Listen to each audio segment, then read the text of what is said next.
We have good news and we have bad news. The bad news is we're still under caution here at Road Atlanta in this 16th running of the Petit Le Mans powered by Mazda as the season finale of the 2013 America Le Mans Series presented by Tequila Patron Championship draws to a close. The good news is, looking at some of the radar and the maps, we're getting every indication that in about 10 minutes the rain should abate, and then that area might just be moving away from us. We've said that 12 times before, of course, and then it's come back. But we're going to stay on the glasses half full end of the podium, the pendulum swing here, and that's where we're going to stick with. I'm Greg Creamer, joined by Jeremy Shaw, guest Andrew Davis in the booth here, and this has been one of those races that about now would be a great time to have the rain stop and just let people get to it and seriously get after it. It has just been one of those crazy days. Jeremy is cramping up from all of the notes he's trying to take to keep on top of pit stops and yellows and cautions and everything. And Andrew Davis, you've been sitting here watching it, and you said you'd rather be out there driving in it, but I'm sure you'd rather be out there driving in it if it gets dry now. That's true, but at the same time, driving in the rain is a lot of fun also, and it's a big challenge to the drivers, and more of a mental challenge because some of the physicalness of the G-forces that you feel are less, but the changing conditions make it a big challenge because every lap's different, whether it's continuing to rain and get worse or whether it's starting to dry. So you're always having to adapt your line. And when you have multi-class racing like this and you have to deal with driving offline to let cars by or to make passes, it also makes it difficult. But wet or dry, I'd rather be out there. Yeah, exactly. Well, I wanted to ask you, we've talked about it, but from your perspective, having done it many times, of course, when you're in that situation where the line's essentially dry, but it's only the line, and off of it, it's still clearly damp, and you're out there on hot race slicks, and you have to make that move to get around that guy and go offline. Literally, physically, what are you feeling in the car in terms of change of grip? Well, you just feel a lack of grip. So as you go offline under braking, it doesn't matter so much when you're on power down the straightaway. So it's better to try and set cars up so you can pass them on the way out of the corners if there's just a wet line or a dry line. But when you go offline to brake, you literally get much less feedback. It's harder to tell if the tires are locking up. The brakes are very sensitive to that, and it's very just easy for the car not to slow at the proper speed, and then all of a sudden you find yourself blowing by the apex and off. Yep, which we've seen. We just had some close-up shots of the fronts of cars here, and some of them are looking a little bit ragged. They got some damage. Pits are open for prototypes, and our first taker is Nicolas Prost as he brings the Rebellion timepieces Lola Toyota down into pit lane, and we'll see what the play is here. They had gotten themselves back on that lead lap, then a great move by Klaus Graf put them down a lap again, and I wonder if again they've been looking at the radar, and I wonder if they're trying to maybe jump things just a little bit here. Jamie's there, I'm sure she'll tell us. And it looks like this will be a fuel-only stop. No other work can be done on the car while the fuel's going in, except you see the crew member get into the cockpit of that car. They're switching out a data card that will go to IMSA, the sanctioning body. They will then evaluate that data as the race goes on. Very quick, very clean pit stop for Rebellion.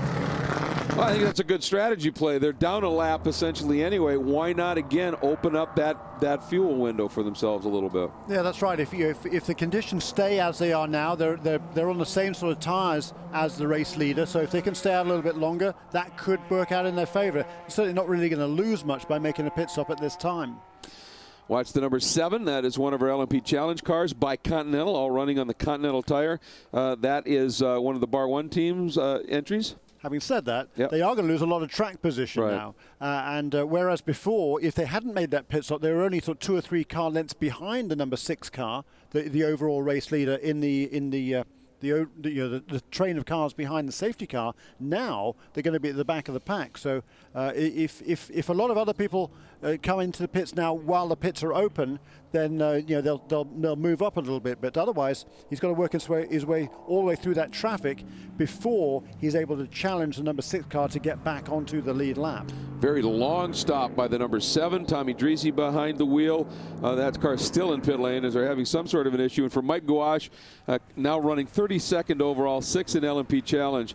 Remember that car was the one that was clouded by the Rebellion machine in that incident coming up out of turn 1, and Gouache coming out of pit lane. And well, I'll tell you, everything they've had to endure to try and win this championship has been fierce, and they are still buried back in the pack. That number 52 car we just saw a glimpse of there, Mike Gouache is at the wheel of that car, and we saw the extensive repairs after Dane Cameron was hit by the then race leader Neil Jarni in number 12 Rebellion car. They made repairs. The car is still running. He's now up into 6th place in the class in PC because the number 18 that we saw Charlie Shears off the road has had some difficulties. And the other championship contender, that is the other championship that was contender number 8. now, That was Marcelli, yeah. Number 8. And we saw that Chris Cummings spun that car a little while ago. This just happened. Oh, did it? So Carl spun it again under yellow. That's a bit embarrassing. Yeah, trying obviously to run down the pack, I would think. Yeah, and he's in 2nd place in the class right now. Is Chris Cumming, and with the number 52 car in 6th place in the class, I think that would hand the championship to Gouache by 1 point. Boy. So I think that's probably why the Bar 1 Motorsports guys have elected to put Carl Marcelli back at the wheel of car number 8. Meanwhile, Jamie's caught up in the pits with the 91. And from 2nd place, Mark Goosens pitted the number 91 SRT Viper. Very quick pit stop. It was fuel and driver change only. They are going to stay on the slick tires that Mark Goosens was on. They're not going to give DL a fresh set because these are already warm, and that's one of the biggest problems that they have is getting these tires up to temperature. So DL already in, SRT away. Kelly? It's Bill Oberlin, who normally drives the 55 car, taking over in the 56 BMW in an effort to help get his teammate Dirk Mueller this championship. They know they've got to win and they need some help. No tire change, a little bit of a delay there getting him out, but he's now on his way. Couple of good stops there, and I was watching when Jamie was talking about that they left the tires on the car when they put the new driver in because the tires are warm and grippy. Andrew, I noticed out of the corner of my eye, you're just nodding furiously. When you're getting in that car, that's what you want. Well, I saw that earlier at level 5 actually, and you know, you think, okay, well, wait a minute, you don't want to send the driver out there with double stinted tires, but in these conditions, you want hot, warm tires. And we watched that spin by Marcelli. If you're going to do it, that's how to end it. When you ended up, just caught that curb, it rotated him back around, facing the right direction, put it in gear, and drove off. Yeah, he's lucky there because that position on the track, sometimes you can hook it back in and get that wall on the inside of turn 6. And he's not going to be flavor of the month in race control for losing it and spinning under yellow, Andrew Davis, is he? Never. You know, you're expected to be able to keep it in line, but at the same time, when you're coming out of the pits like that, in Kyle's defense, you know, another thing that race control looks for is you've got to catch the back of the pack. Exactly. Not only for just the race itself and the strategy, you don't want to lose ground, but you need to be back there. You can't be holding up the field. So he's really charging as hard as he can at that point in time on cold tires, but you're still kind of counted off sometimes when it's under yellow like that. Well, and Kyle is pretty highly regarded in general with his skill set, which that just tells you again just how treacherous these conditions are at this stage. And it looks like we are going back to green. We are green. Pace car, keep calling it the pace car. It's the safety car is in, and Klaus Graf immediately dropping the hammer. There you see the Delta Wing behind him, and then Dumbrek once again doing, boy, I'll tell you, that 552 car has just been running like clockwork today. But David Brabham sits 4th, 2nd in P2, and he has had an immensely successful return to racing here after not having driven a car at all in race trim since Sebring. Yeah, and Peter Dumbrek and David Brabham, they were teammates for the Straka Racing when they ran the HPD cars at Le Mans last year. So these two know each other extremely well. Peter Dumbrek, however, hasn't been driving a prototype very much at all. David Brabham, well, he hasn't either this year, but he has a massive amount of experience in these sort of cars, certainly much more than does Peter Dumbrek. Rob Bell now behind the wheel of the 02. And he's in a bit of a scrum battle right now with the 551. Ryan Briscoe trying to find a way to get through. But Rob Bell, of course, is trying to find a way to get through some of the GT and some of the PC traffic as well. Now they've cleared a couple of them and are sitting in between the 06 of Patrick Long. And I think in front of them is the 55 of Maxime Martin. Whoop, and a moment for Mike Gouache in the number 52 entry. They are just having, after having, it looked so good in the early going, they have just had a very difficult day thus far. Oh boy, Briscoe just read that beautifully, turned into 10. Thought he might be able to make it work, but wasn't quite able to get the power down well enough. And boy, both of them are streaming by. Well, I wonder if there's a problem with that other ESM car. I think that's Rob Bell, I think, in the 02 car. And Rob, I was talking to Rob last night, and he said, again, very few laps in this car.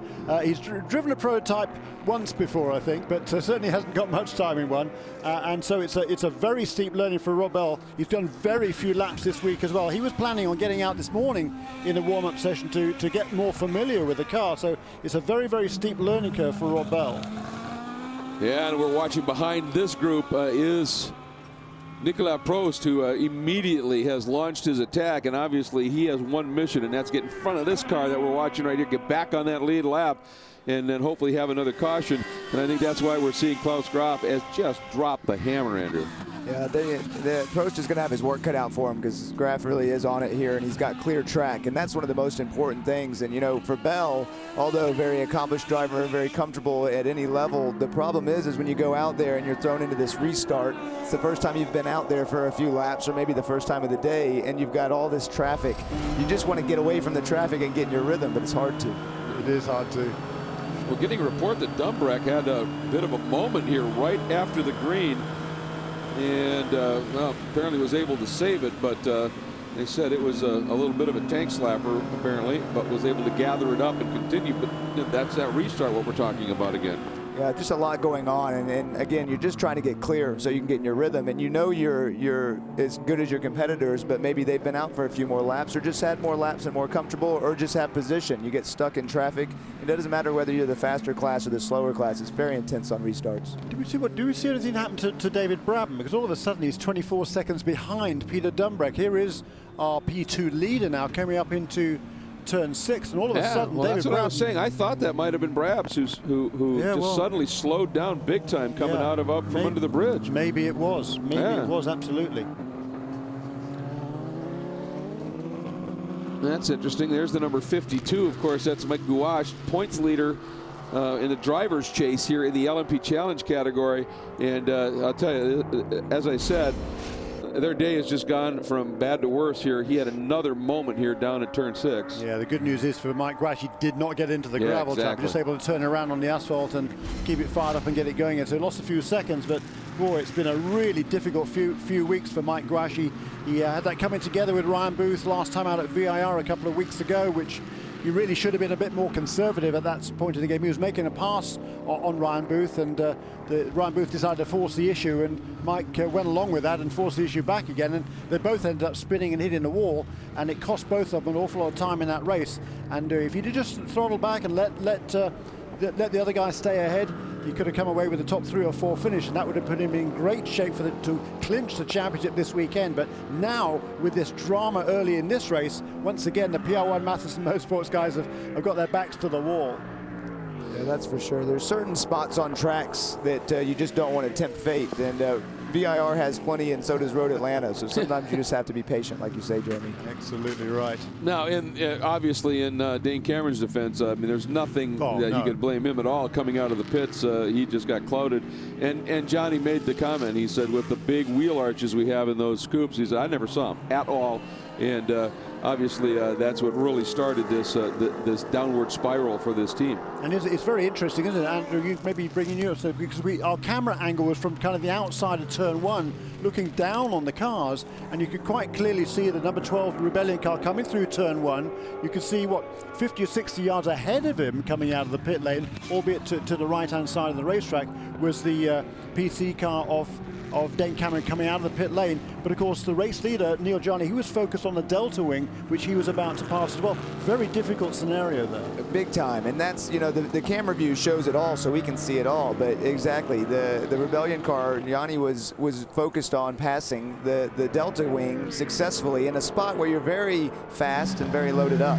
Let's check in with Jamie Howe on the delta wing. Remember, after that pit stop, we did see Kyle Marcelli have that incident where he spun around. We speculated that the team had switched to slick tires, but that is not the case. He is still on a fresh set of rain tires, so there's just a little bit of an error on Kyle Marcelli's part. But either way, as this track dries out, they will have to come in with the rest of the PC cars. And of course, I said Jamie was going to talk Delta Wing. She's talking about the number 8. And we just saw that very, very close call where that BMW almost got into the back of that car, maybe even did. And I think there, Andrew, that's the difference. That LMP Challenge car has no traction control, and that BMW does. So he went to the throttle, and that Challenge car was, ooh, wait. Yeah, Kyle was fighting for grip there for sure, and he did. That was a very close call, and the back of those cars are very susceptible to damage. So a hit there could have damaged the back of Kyle's car and hurt his downforce. All right, I'm going to watch here. Ooh, that was a bit of a moment there. The already wrinkled number 17 car, and Rob Bell getting into the back end of that machine. That was a warning we're getting. He's receiving a warning down the inside, Jeremy. Yeah, and certainly wasn't close enough there. I mean, I think Nick Tandy absolutely legitimately turned into the corner there, the prototype. If he'd have been completely alongside him, then Tandy couldn't have turned in because the gap would have been filled there. But I think it was tempting a bit of fate there from Rob Bell. Again, I think perhaps just a little bit of inexperience in these sort of cars, and probably lucky to get away with just a warning there. And hopefully there's no damage to either car. But it's been a great run by the Falcon Tire Porsche team. Yeah, they're running in 5th place in the class now. They are still on the lead lap as well. So it's been a great run for them. And these sort of conditions, of course, is when the Falcon Tires car generally tends to shine. Yeah. You see the front end of that Falcon Tires car, though, it needs a little dental work. Something happened. Yeah, there's a gold tooth going there. There's a gold tooth on that car, isn't it? The livery on the car. It's a very interesting story. It's a completely different livery this weekend. There was a competition with Falcon and with Xbox 360 and Forza Motorsports, and it was a Facebook competition. They invited designs for the car, and then through their Facebook pages, they invited people to vote on the 200 designs that they got. They then, I lie. They narrowed it down to 6 finalists, the Falcon Tires people, and then they put it onto Facebook for a vote. And the winner was Kevin Neuville from Belgium, as we see the number 8 car serving a stop-and-go penalty there. Probably, I wonder whether that was for the spin under yellow. But Kevin Neuville from Belgium designed that livery, and it had the teeth on the front of the car. But one of the crew guys, a bit of a joke in the morning, put a gold tooth on it. And Derek Walker came down and saw the car in the morning. The guys were thinking, "Oh crikey, what's he going to say?" And Derek said, "That's great." so they decided to keep the gold tooth on the car. But as you say, it's been in the water a little bit, that car this afternoon, but still running very, very well indeed. 3rd place in the class. We get a here in the radio, the 56 car is going to have to do a stop and go. They passed on the yellow before we went back to green on the restart. Basically, that means that they just jumped that restart just a little bit. And so he's going to have to come in and do a quick stop and go. And again, this is the car in which Dirk Mueller is one of the pilots, and he is the one with a chance, remote though it may be, a chance of still being able to claim the GT championship. And I'll tell you, you don't see Billy Oberlin make that kind of a mistake very often. These restarts can be very difficult, especially sometimes for the GT cars that are much further back in the field. You're relying on your crew to tell you green, green, green, and also you're watching the other cars. And very often you're making passes back there in 10A and 10B because the prototype leaders have gotten the green flag. So it doesn't take a lot to just miss it by a touch, because you're right, Bill Oberlin does not make many mistakes like that. That's a good point. You know, when it goes green at the start, the track goes green, and there is Bill completing that stop and go back out into it. At the time when he pitted, he was in 3rd spot, and it's a matter of just how much ground he had over Ryan Dial in the Viper in 4th. Yeah, he certainly lost position to Ryan Dial. Whether he lost it also to Nick Tandy, hard to say. I think Nick Tandy is still on the lead lap, so we'll have to try and find out where that Falcon Tires car is. It certainly was on the lead lap coming up for the restart, I believe. Boy, and look at that white part that indicates that the line is drying is getting wider and wider and wider. So I suspect it's not going to be too long. We've already seen some cars making that little swoop over to try and pick up some moisture on those tires and cool them off a little bit. So I suspect we might see a slew of pit stops for tire changes pretty soon, Andrew. You're spot on, Greg. It does not take long to tear up these rain tires as much technology goes in, and you can see the Flying Lizard car going over there and getting in all that spray. That's what you want now with the rain tire, because 4 or 5 laps with the drying line, it'll tear them up. The number 3 Corvette is in. Kelly awaits. So it's Jan Magnussen who's decided he's had too much of those wet tires. They've got 4 slick Michelins ready to go. You know, with all the engineers and brain trust behind here, I had Bobby Rahal call me over from BMW and say, hey, what are you guys saying about the weather in the booth? It's really just a guessing game. Obviously, things have dried out. There's no active rain right now. We'll see if that holds up as the sky begins to open up. Almost some sunshine coming through, but the 3 Corvette now on slicks back out on pit road. Kelly, you're such a tease. Yeah. Talking about almost some blue sky. we all deserve it, don't we? We do. The second place in the class was Jan Magnussen, and interesting, I mean, he's the guy who's leading the championship. He's the guy who can't afford to take any risks at all, and yet he, I think, is the first one of the leading contenders in GT to bring that car onto pit lane for slick tires. That's the only car that could have run that line through that part of the track. The Delta with that narrow nose had it stuck in there and was able to make it work. Any other car, that's a wreck. Yeah, that's for sure. Yeah, you know, that's fun. Jan Magnussen has just excellent car control skills. Yeah, so he he's not going to spend too much time. Once he knows the delta and lap times is better for slicks, he wants slicks, and he's going to hang on to it for a couple laps, and then he'll be fastest out there. Well, we're getting a report the 551 is in Briscoe. Kelly?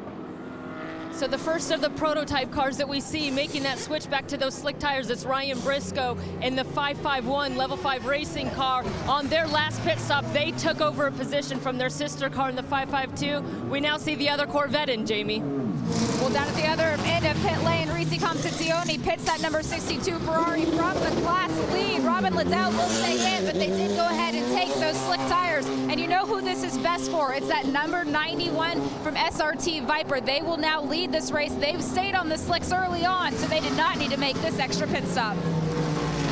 Ryan Dial, and of course, so that worked out into a great double whammy. They left those warm tires on so Ryan would have some warmth, some sort of grip, and then the rain stops on cue, although he just had himself a big wiggle there coming up out of turn 5. Yeah, and he you know, by running on the slick tires with the other guys running on wets, he lost best part of half a minute to the other guys, but he will gain that back again once those other guys have made that pit stop. But it's still not going to be, it's still a treacherous ride out there right now.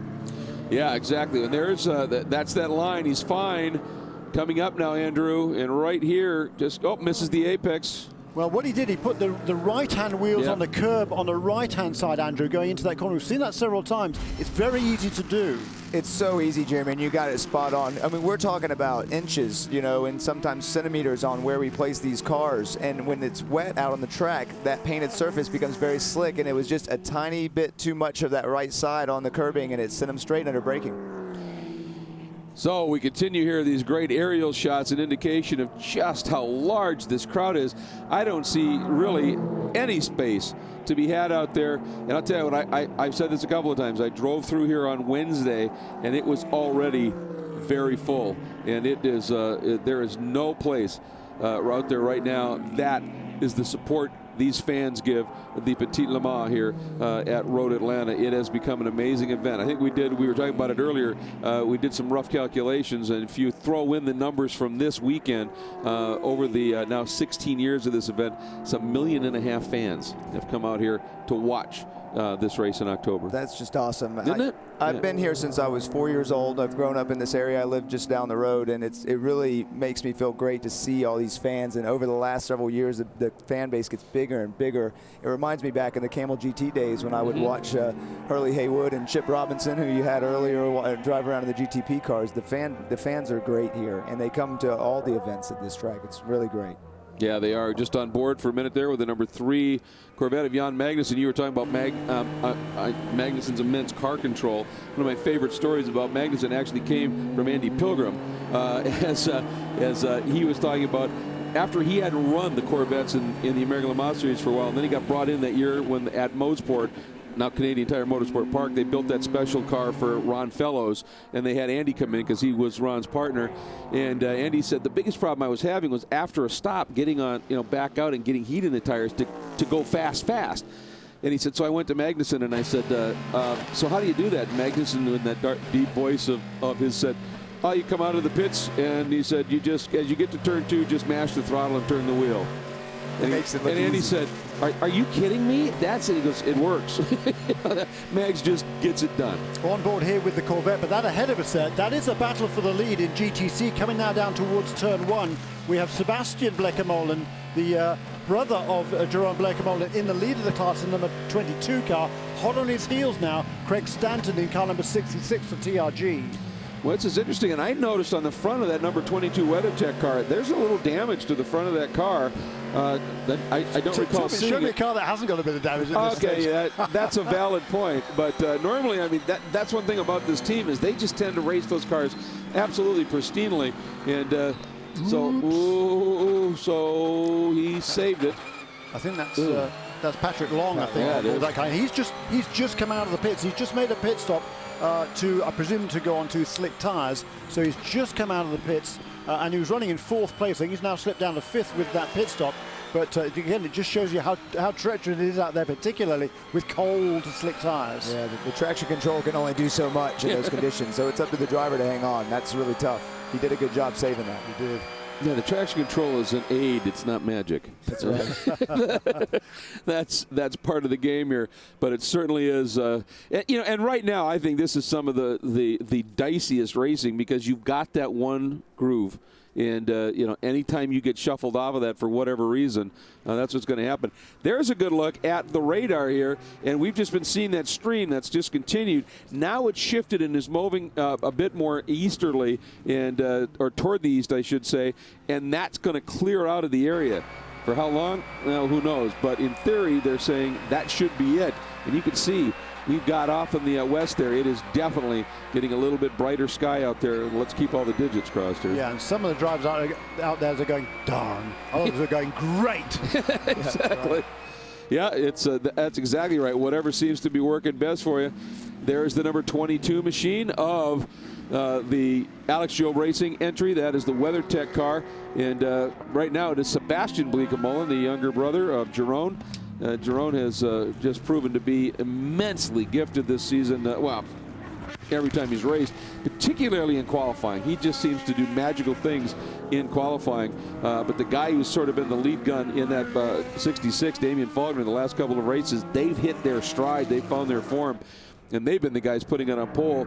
Not here, of course, but I think this is going to be shaping up into a fabulous battle. Theirs first, the blue Porsche is second. The talent level in GTC is super high. Isn't it? You've got some of the best and some great teams running them as well. And a lot of these drivers are really driving with a heavy heart this weekend from the loss of their friend and all of our friend Sean Edwards. But everybody's still out there putting their best, and this is a hard-fought class. Oh, it is. Some of the deepest talent Porsches on the planet. Jamie, give us some information.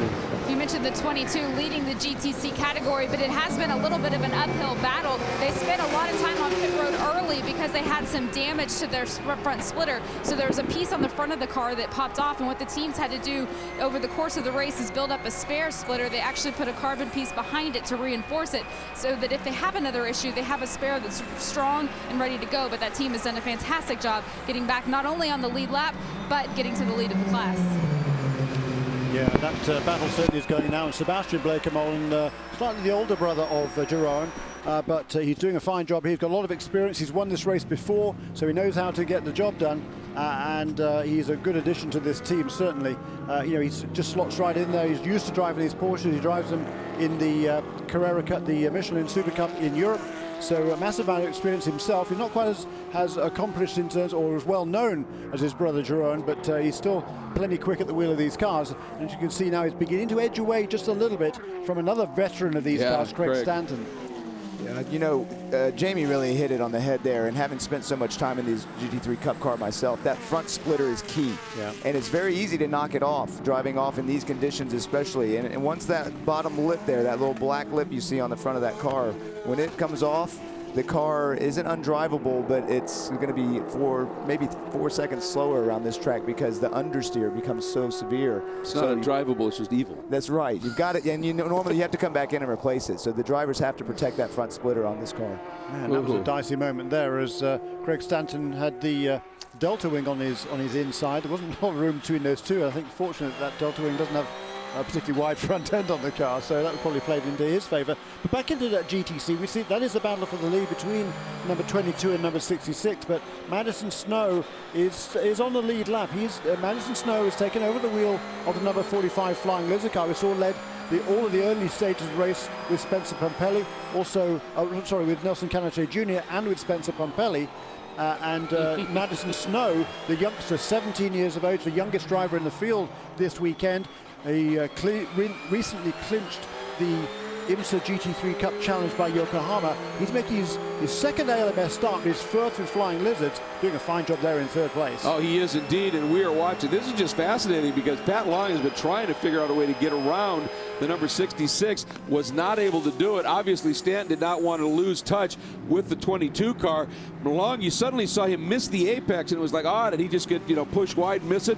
No, the 62 Ferrari had come steaming up the inside of him into turn 7, and that got Pat way over in the wet stuff, and the 62 was able to slide by. Now, that wasn't a pass for position, I don't believe, but obviously you don't want to have that car getting in front of you. That's Robin Liddell sitting third in class right now, and Pat Long a little bit farther back in the run order right now.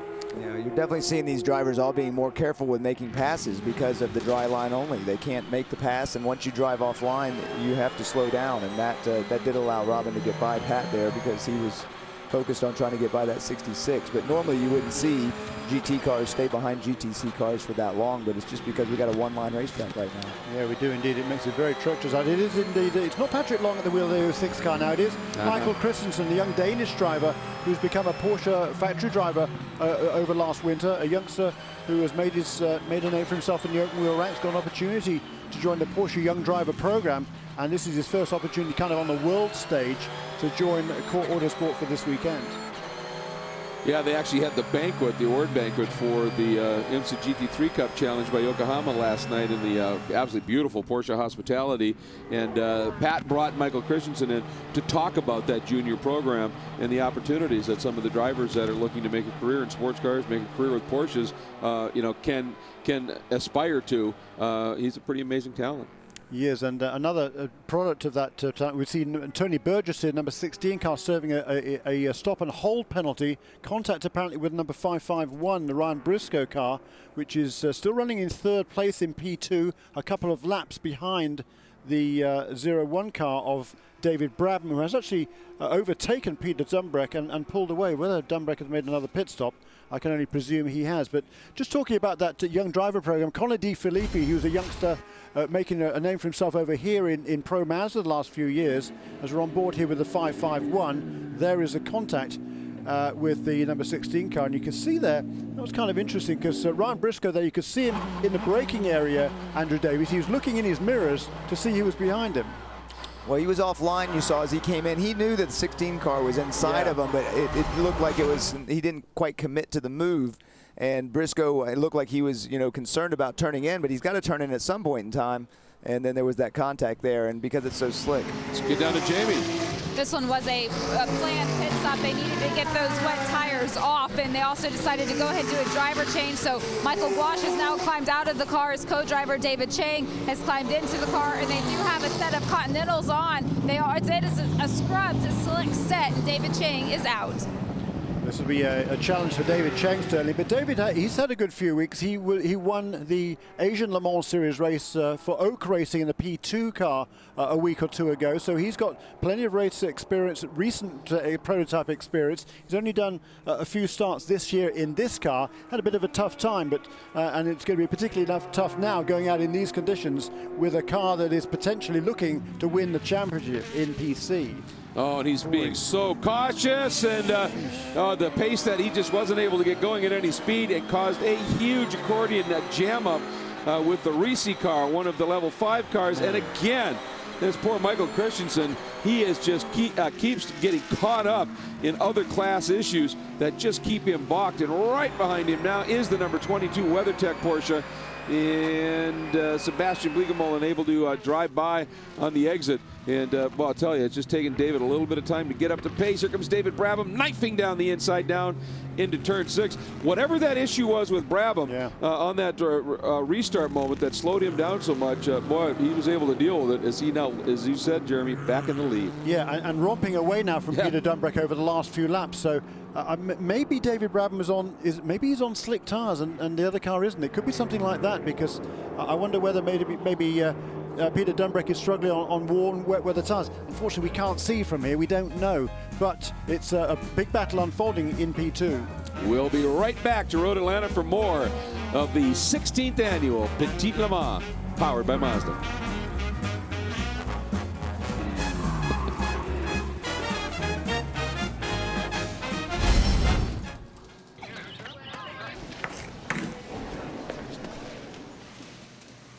You did it. You solved Corman's enigma. How did you do it, Professor? Professor? No, I'm not a professor. I'm just here to see my daughter. She's a dance major. But I did stay at a Holiday Inn Express last night. Stay smart. Stay at a Holiday Inn Express. Duck. Duck. Goose.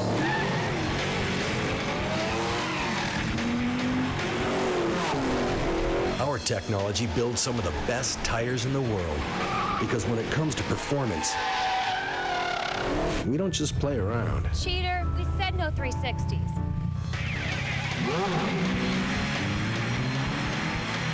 Who's up for some leapfrog? Everything we ever thought up. Everything we fight for.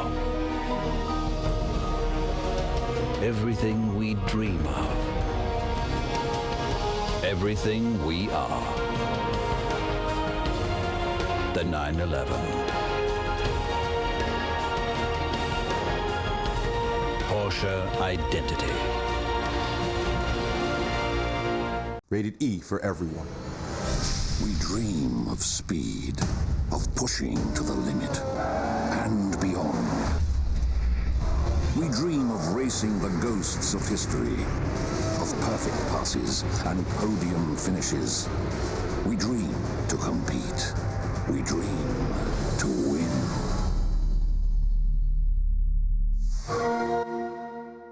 Xbox 360, starting at $99. Now relax. Let the qi flow from the inner Zhang Fu organs outwards as the needles open your meridians. Oh, it feels so good. I really thought the needles would hurt. So did I. I hate needles. That must make it hard to do what you do. Oh, not really. I deliver paninis. He's the acupuncturist. But I did stay at a Holiday Inn Express last night. Oh. Stay smart. Stay at a Holiday Inn Express.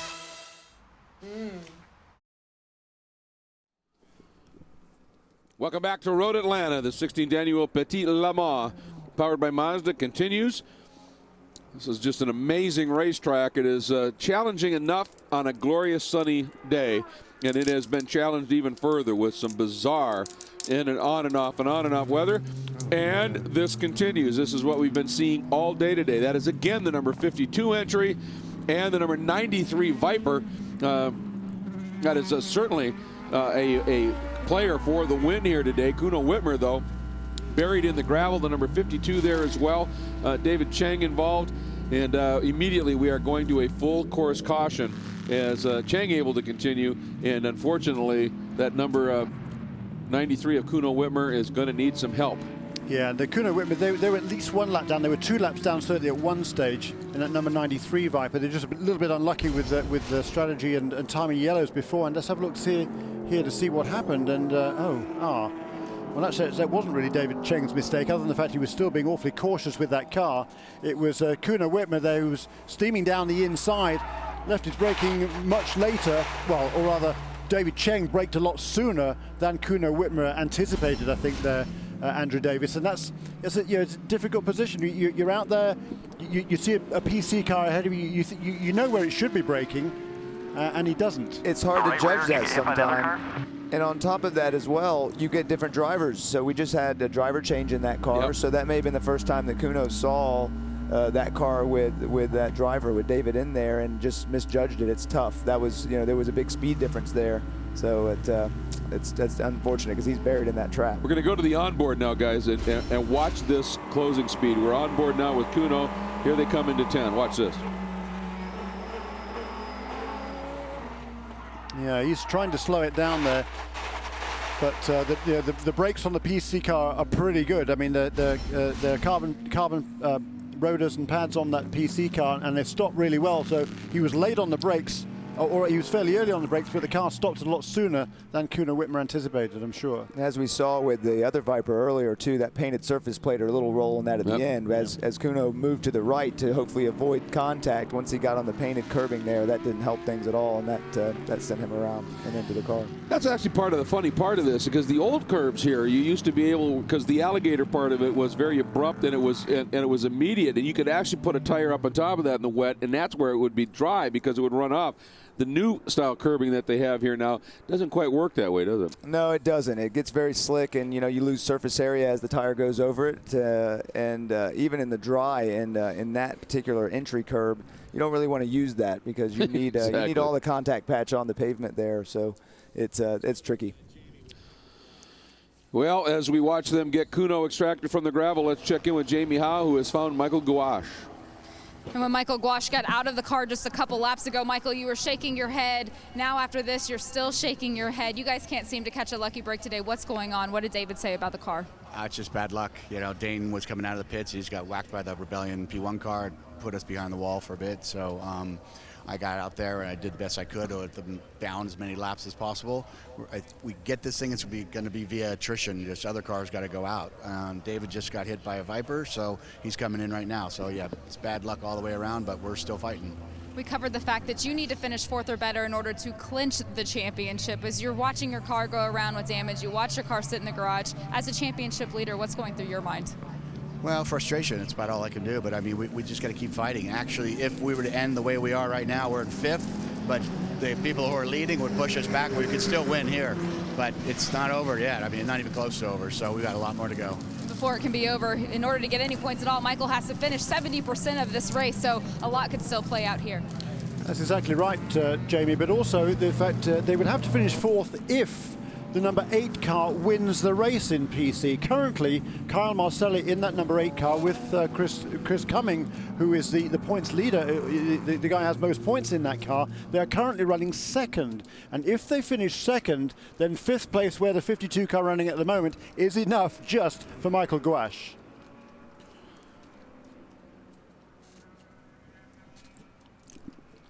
Look there at the crowd. But I'll tell you what, you can't say enough about the fans here at Road Atlanta.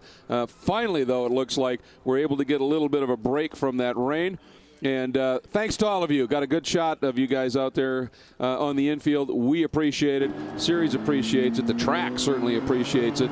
And we hop on board for a moment with David Brabham. And Dave has been having a very solid run, but I understand he may have just made a stop in the pits. Nope. Yep, they did. He turned it over to Scott Sharp, apparently. And now we're on board the 552, Peter Dumbreck, who, as a result, has closed that margin back up again just a little bit. This has been an interesting battle today, on and off, watching both the ESM class car and certainly the level 5 car, trading it back and forth. Ryan Briscoe trying to gain back some laps here to get back into the hunt as well for team owner Scott Tucker. There's only 4 cars in this P2 category, Andrew, but they have been putting on a great show today, particularly 3 of them. Well, some of the best teams and amazing technology in these cars. So yeah, there is only 4 of them, but it's still hard fought, and you always end up with a great battle. It'd be great to see 10 or 15 of them out there, right, like this. But I'll take some of these great teams running these cars because it makes it a fun battle all the way to the end.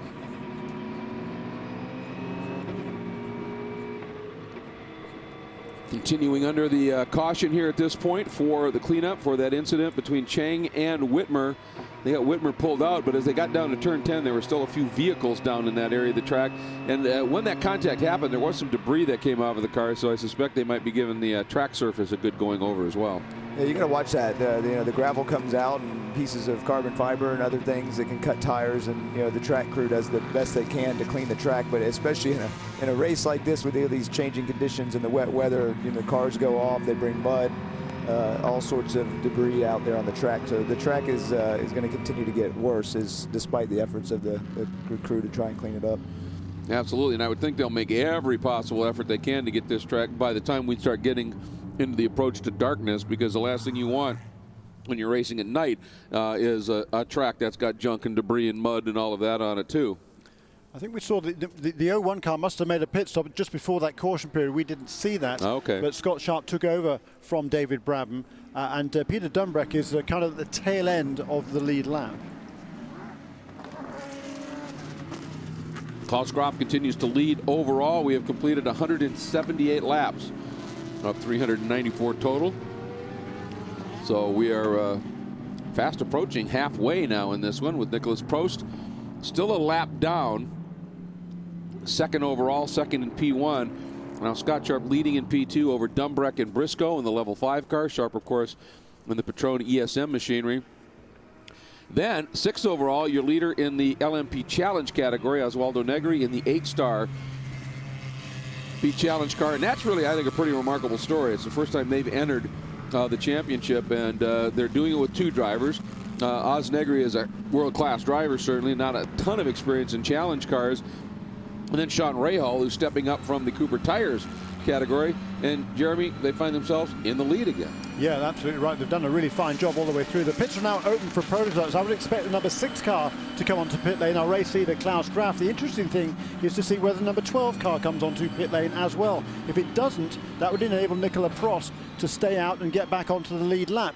And that would pay off that strategy they made on the previous full course caution when they came in and went back down that lap, or the end of the caution came in again to top off with fuel and send it back out again. They lost all that track position, but now that potentially could work back into their favor. It's such a strategic roundabout, this race, it seems to have been all the way through so far. It takes so long, too, for the strategy to play out in a long race like this. So sometimes you have to wait and be patient for that decision you made to actually pay off. And it's a difficult thing to call strategy. That's why there's a lot of guys that do really well and keep their jobs. Yeah. The thing is, though, it's been a while.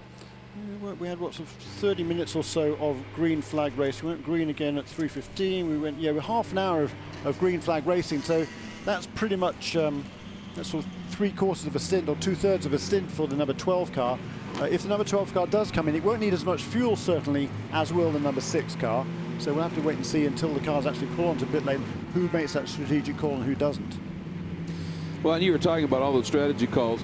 That's, I like to call this sport high-speed chess. Because all the pieces move at different speeds, the different classes of cars. Some of them actually might turn in a little differently on a track, so they move differently. And you've got to be thinking moves ahead here, and that's exactly what you're talking about as we're seeing the number 6 coming in.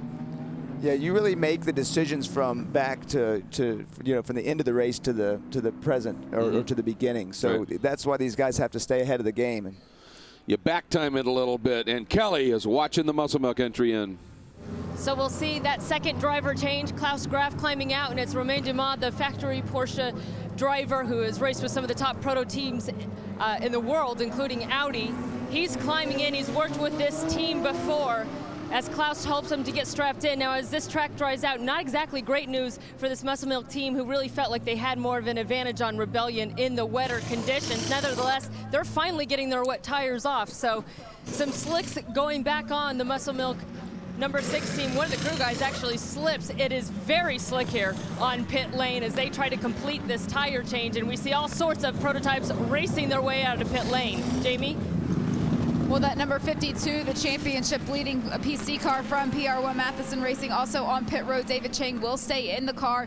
The team assessing the damage at the moment. It looks like there's a piece of bodywork that might be jammed underneath the car, so they are going to take the time right now and try and get this out. I actually heard on the radio that their team was telling David Chang to go ahead and let that number 93 Viper go by, and he hit the brakes early. Kuno Whitmer was not expecting it, so a little bit of extra time here on pit lane. I was expecting to see Rebellion Racing make this stop as well. They are up on the wall and ready, but they have not come to pit road yet. And the 52 car there, we saw the damage from the earlier incident with the Rebellion car coming through turn 1. That was on the left rear corner of the car. This time the contact was on the right rear corner of the car. Yeah, maybe it'll balance it out. And I wonder what that, because they said some body work in there. I wonder if it was a dive plane off of the Viper that got jammed up in there, and that can certainly affect aeroflow at the back of the car. Yeah, these cars are so dependent on the aerodynamics that, yeah, small changes and pieces that are missing can really affect the car, especially at a track like Road Atlanta where we have so much high-speed cornering. Yeah, it was funny during the pre-race show over the track PA here, when I was interviewing Klaus Graf, and he was talking about, you know, the other drivers in the car, and he mentioned Romain Dumas, and I looked at him and I said, yeah, I understand he's got some credentials. Yeah. And Klaus just looked at me like, really? And then he realized I was, you know, I was kidding, and we got into a, boy, talk about, you got two drivers in that car, Klaus Graf and Lucas Luhr, and you add a Romain Dumas? Come on. That's almost unfair. I'm amazed by some of these driver lineups that these teams have. It's really awesome. I mean, this is the top level racing and the top talent of international racing, and it shows in these lineups. Yeah, absolutely. And look at this, our top two cars in GT Challenge are in together, Jeremy. Yeah, indeed, as is, I think, Madison Snow in the third place car in this class as well, the Flying Lizard team. So this is going to be a battle on the pit lane amongst the GTC contenders. In GT, Jan Magnussen did not bring the car onto pit lane because he stopped a little while ago for slicks. But now Ryan DL, Robin Liddell, and Bill Oberlin, second, third, and fourth, all on pit lane. Jamie is down in the 91 pit. Dial. It's very busy down on pit road. The number 93 and the number 91 Vipers are both in right now. Kuno Whitmer will stay in the number 93, and Ryan DL stayed in the number 91. 91 did get beat out of pit road by number 62 from Risi Competizione, so that team had a great pit stop, and 93 is still on pit road. Kelly? Jamie, the number 3 Corvette elected to stay out, and they will take over the lead in the GT class. And meanwhile, the number 4 made its stop in a driver change. They're stalled right now. It's Ollie Gavin now behind the wheel in that number 4 Corvette, and they're having some problems as this car's still sitting here on pit lane. I also saw the 56 BMW come in and get them fresh Michelin, so we'll have to find out what the issue is with this number 4 Corvette that's already experienced alternator problems earlier on in the race. Yeah, it's still just sitting there. There's Ollie Gavin, that black helmet with the big orange G on it, and he just sits. And they're back in that same area where they did the battery change first time out, so you wonder if that problem might not have recreated itself. That's unfortunate. Now, finally, that car is underway. I was looking at the nose of the 93 Viper, didn't see any dive planes, anything that was missing on the car. But he may just have them broken something on the back of the 52 car that got jammed up into there as well. Yeah, very possible. It doesn't take a lot. That contact sometimes is harder than it looks, and also the trip through the gravel trap for the Viper can damage stuff underneath the car as well. So although we didn't see any damage on that nose, it could be some things affected, but let's hope not. So they're able to get back to speed. Now number 12 car is coming onto pit lane at the moment. I'm not sure whether did they get the wave through. Unfortunately, we can't see from our vantage point, but the number 12 car is going to come in now, having got back onto the lead lap. And if he can get back out before the safety car comes around, then he will be good to go and on the same lap as our race leader, Romain Dumas. I think that was the exact plan, wasn't it? Wait, regain the lead lap when the 6 car pits, and then get in and hopefully execute as fast as you can. And they're still waiting. Now fuel is done. Now they can get after those tires. We'll see how quickly this is done, pulling those wets off and putting those slicks on. And again, we just saw that high shot. And in a way, it's a lot like watching full-size prototype cars and GT cars running on a go-kart track right now. Just that little ribbon that's working out there. That's right. These cars are designed to use up all the road, so they're not able to right now because it's just that one line, and it makes things tricky. The speeds are slower, yet you don't want to put a wheel offline because it makes things become difficult in a hurry.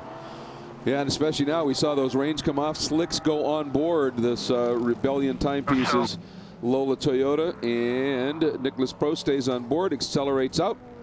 I think the field has gone past. So I think this will put them again 1 lap down. So a little bit surprised they didn't just do a quick change there, get him out again before the field came past, and then bring him again later on. So at least then he is back on the lead lap. Now though, he remains 1 lap down in that number 12 car for Rebellion Racing.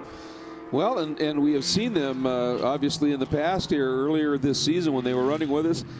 They had the speed, but every once in a while that Pickett team would just get it done in terms of strategy. They would read something a little bit better, play something a little bit better, and that's maybe, I think you're right, you know, do that first part of the stop, get them out, get on the back, come back in again real quick even if you have to. Under caution, you're just going to catch up anyway, but now you can't do that. Yeah, that's right. He's going to have to knife his way back through this field at this restart, so he's going to have his hands full. On board look with Peter Dumbreck, second in the P2 category right now. Scott Sharp continuing to lead in the 0-1 Extreme Speed Motorsports Patron P2 entry.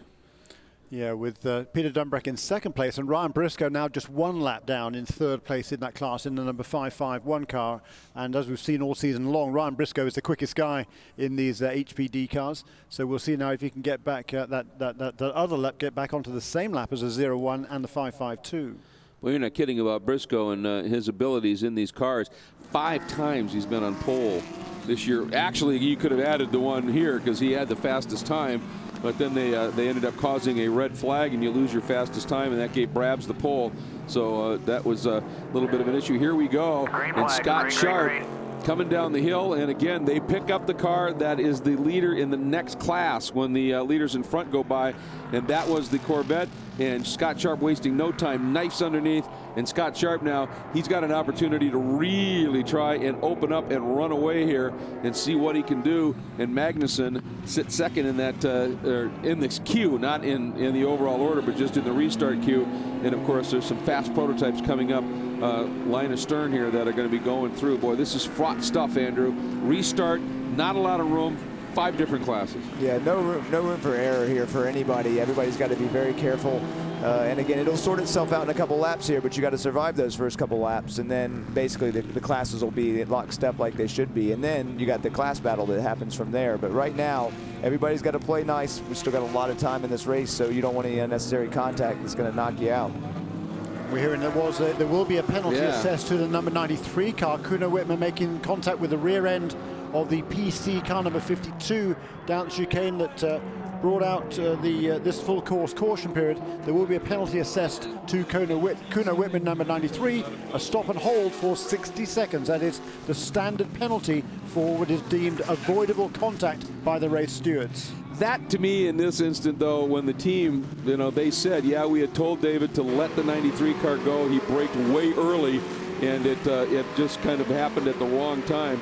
It's a little salt in the wound for the 93 guys there. I mean, I understand that you have to do it, but the team said, you know, really, that wasn't the 93 car's fault. You know, David was just maybe overreacted a little bit, but it is what it is. Yeah, the thing was that they should just let David get on with his own game, I think, in that case, because you know, the point is the onus is on the overtaking driver. Sure. And you certainly can't blame David Cheng for that. His car was on the racing line, out of the way. He was braking when he was going to brake, and Kuno Whitman, if he wanted to go down on the inside, he had plenty of room to do that. So I think it's the right penalty, the right call there, Andrew Davis. You agree? Well, the way the rules stated and the way Paul has enforced the rule this year is, you know, if there's contact that causes a car to go off or have damage, then, you know, you're going to get penalty, and that's the way that worked there. But like you say, that's tough for David if he was trying to let him by there. Sometimes, you know, you can't be too nice. You know, like you say, the onus is on the car making the pass, the overtaking driver. So, you know, you just do your thing and let those cars go by. I know David was just trying to get his legs under him there, but that was unfortunate. It's too bad. Oh yeah, I wasn't implying that it's David's fault and that he should get a penalty. I'm just saying that you know, this guy got stuck in the gravel for a few laps, and just the coincidences of that one, you may have let that slide. But you're absolutely right. By rule, that's what they say you do. So this great battle going on for the lead in GTC. Come out for the green flag. The order was was 22:66 and 45, 22:66, 45. Now, Craig Stanton in the TRG car, number 66, has taken the lead in that class. Cooper McNeil is now down into third place in the 22 car, behind Nelson Canachet Jr. The starting driver in number 45 is now running in second place. So that battle very much ongoing. Absolutely, and the battle in the lead in GT is not that far adrift either right now. Some 12 seconds separating Jan Magnussen and Liddell, but if I'm reading this right, a second is separating Liddell and Ryan Dial, and a second is separating Dial from Oberlin. So this should be some pretty intense stuff watching in the GT category as well as we hop on board the 06 Core Autosport Composite Resources Porsche with young Michael Christensen doing the job. This is the team that has been tabbed by the Porsche factory to be the team that will be the factory team in the new Tudor United Sports Car Championship next year. And this is the first year they've run Porsches and not even a full season. But Porsche has liked what they've seen. Yeah, maybe I can finish the story I was talking about earlier on about the young drivers from Porsche. Conor De Filippi from California, open wheel, going through the ranks here in open wheel racing. But he got an opportunity last year to join the Porsche driver development program over in Europe. He impressed them massively, and they've helped him get a ride in the German Porsche Carrera Cup this season. He's doing a fine job in that championship. He's running regularly in the top sort of 7 or 8 positions, which is not bad out of almost 40 car fields. Yeah. And he's far and away, he's the best rookie finisher. He's the best rookie in the points table coming into the final weekend, this weekend at Hockenheim. And I believe he was 4th fastest in the practice session on Friday. And that's a really deep field in the German Porsche Carrera Cup. I've been really impressed with his results over there because it's very hard fought. A lot of times people think Super Cup over there, the show that opens up for F1, but both the Super Cup and the German Carrera Cup are also they're equally as difficult, and some of the best are out there, especially Porsche drivers. And these Porsche junior drivers are who will populate the next roundup of Porsche factory drivers, and we all know how successful they are on the track.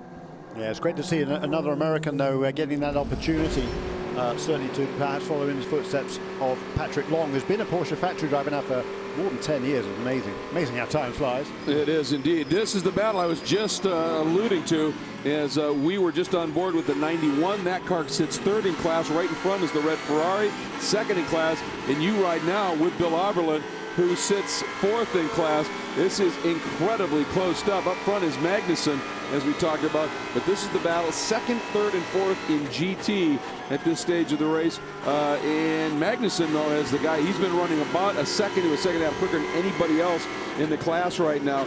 This is absolutely fraught racing right now. And Jamie Howe, this is what GT's all about. Well, I just checked in with Reese Comptizione after that last round of pit stops. I mentioned the fact that they had a pretty stellar pit stop beating that number 91 out of pit lane. It was because that was fuel only. The number 91 did need to go ahead and take tires for Ryan DL. So 62 pretty pleased with the wear that they're getting on their Michelins today. Absolutely, and we just had a big moment right there. The number 62, we were just talking about it, was sitting 2nd, Robin Liddell, and suddenly drops to 4th just that fast as both Dial and Oberlin went whistling through. Huge change of position here. Yeah, and furthermore, right behind those guys is Nick Tandy in number 17, the Falcon Tires Porsche. Completely different livery this weekend. We talked about that, not the distinctive Falcon livery, but Nick Tandy is right there as well. Let's take a look here. I think we're going to get a replay on what happened here. There's Liddell, the red Reese car, up through turn 5. Ooh, big wiggle there, Andrew. Yeah, it's that apex curve there. And, yes. and again, it's a tough line even in the full drive for turn 5, because even just a little bit too much of that apex curve will push that car back. And yeah, now you see Nick Tandy is now caught right up to the back of Robin Liddell. If this battle continues on, this is going to wear us out. If this is going to be another another 5.5 hours of this battle here. And the last two laps, Nick Tandy has been the fastest of all of those 5 GT cars in car number 17. Well, he is absolutely flying right now. We're going to step away for just a moment here at ALMS.com. Here are your class leaders. The legendary Fox Theater here in Atlanta. Great place to go and watch a show. Great place to visit.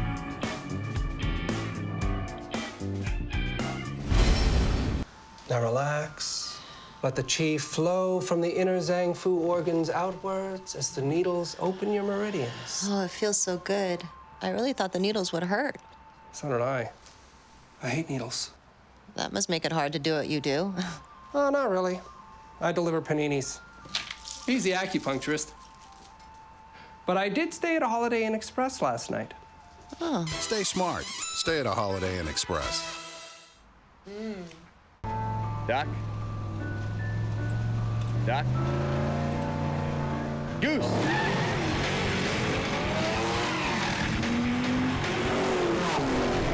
Our technology builds some of the best tires in the world because when it comes to performance, we don't just play around. Cheater, we said no 360s.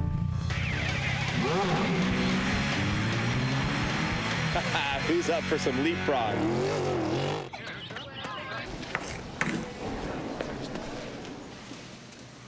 You did it. You solved Corman's enigma. How did you do it, Professor? Professor? No, I'm not a professor. I'm just here to see my daughter. She's a dance major. But I did stay at a Holiday Inn Express last night. Stay smart. Stay at a Holiday Inn Express. Everything we ever thought up.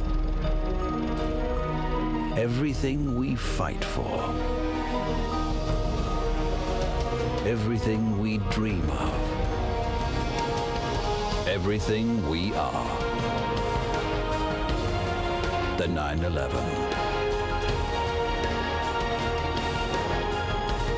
Porsche identity.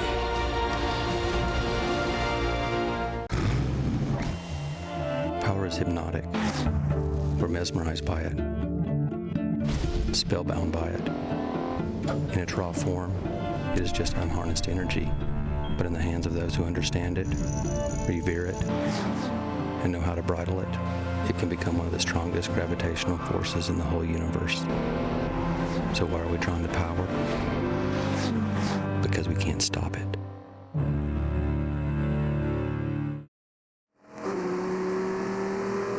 And about 45 minutes in to the 10-hour or 1,000-mile, whichever comes first, Petit Le Mans, powered by Mazda. The American Le Mans Series presented by Tequila Patron, wrapping up its season at this legendary event. And, of course, the American Le Mans Series, this is its final event, as it will blend in with the Rolex Sports Car Series and become the new Tudor United Sports Car Championship. Great news, this event, which has become something very special here over the years. Not only is it on the schedule again for the new series, but it has been tabbed to be part of a 4-race North American Endurance Championship. So this event and this venue certainly continues to be recognized, as it should, Andrew. This is something special.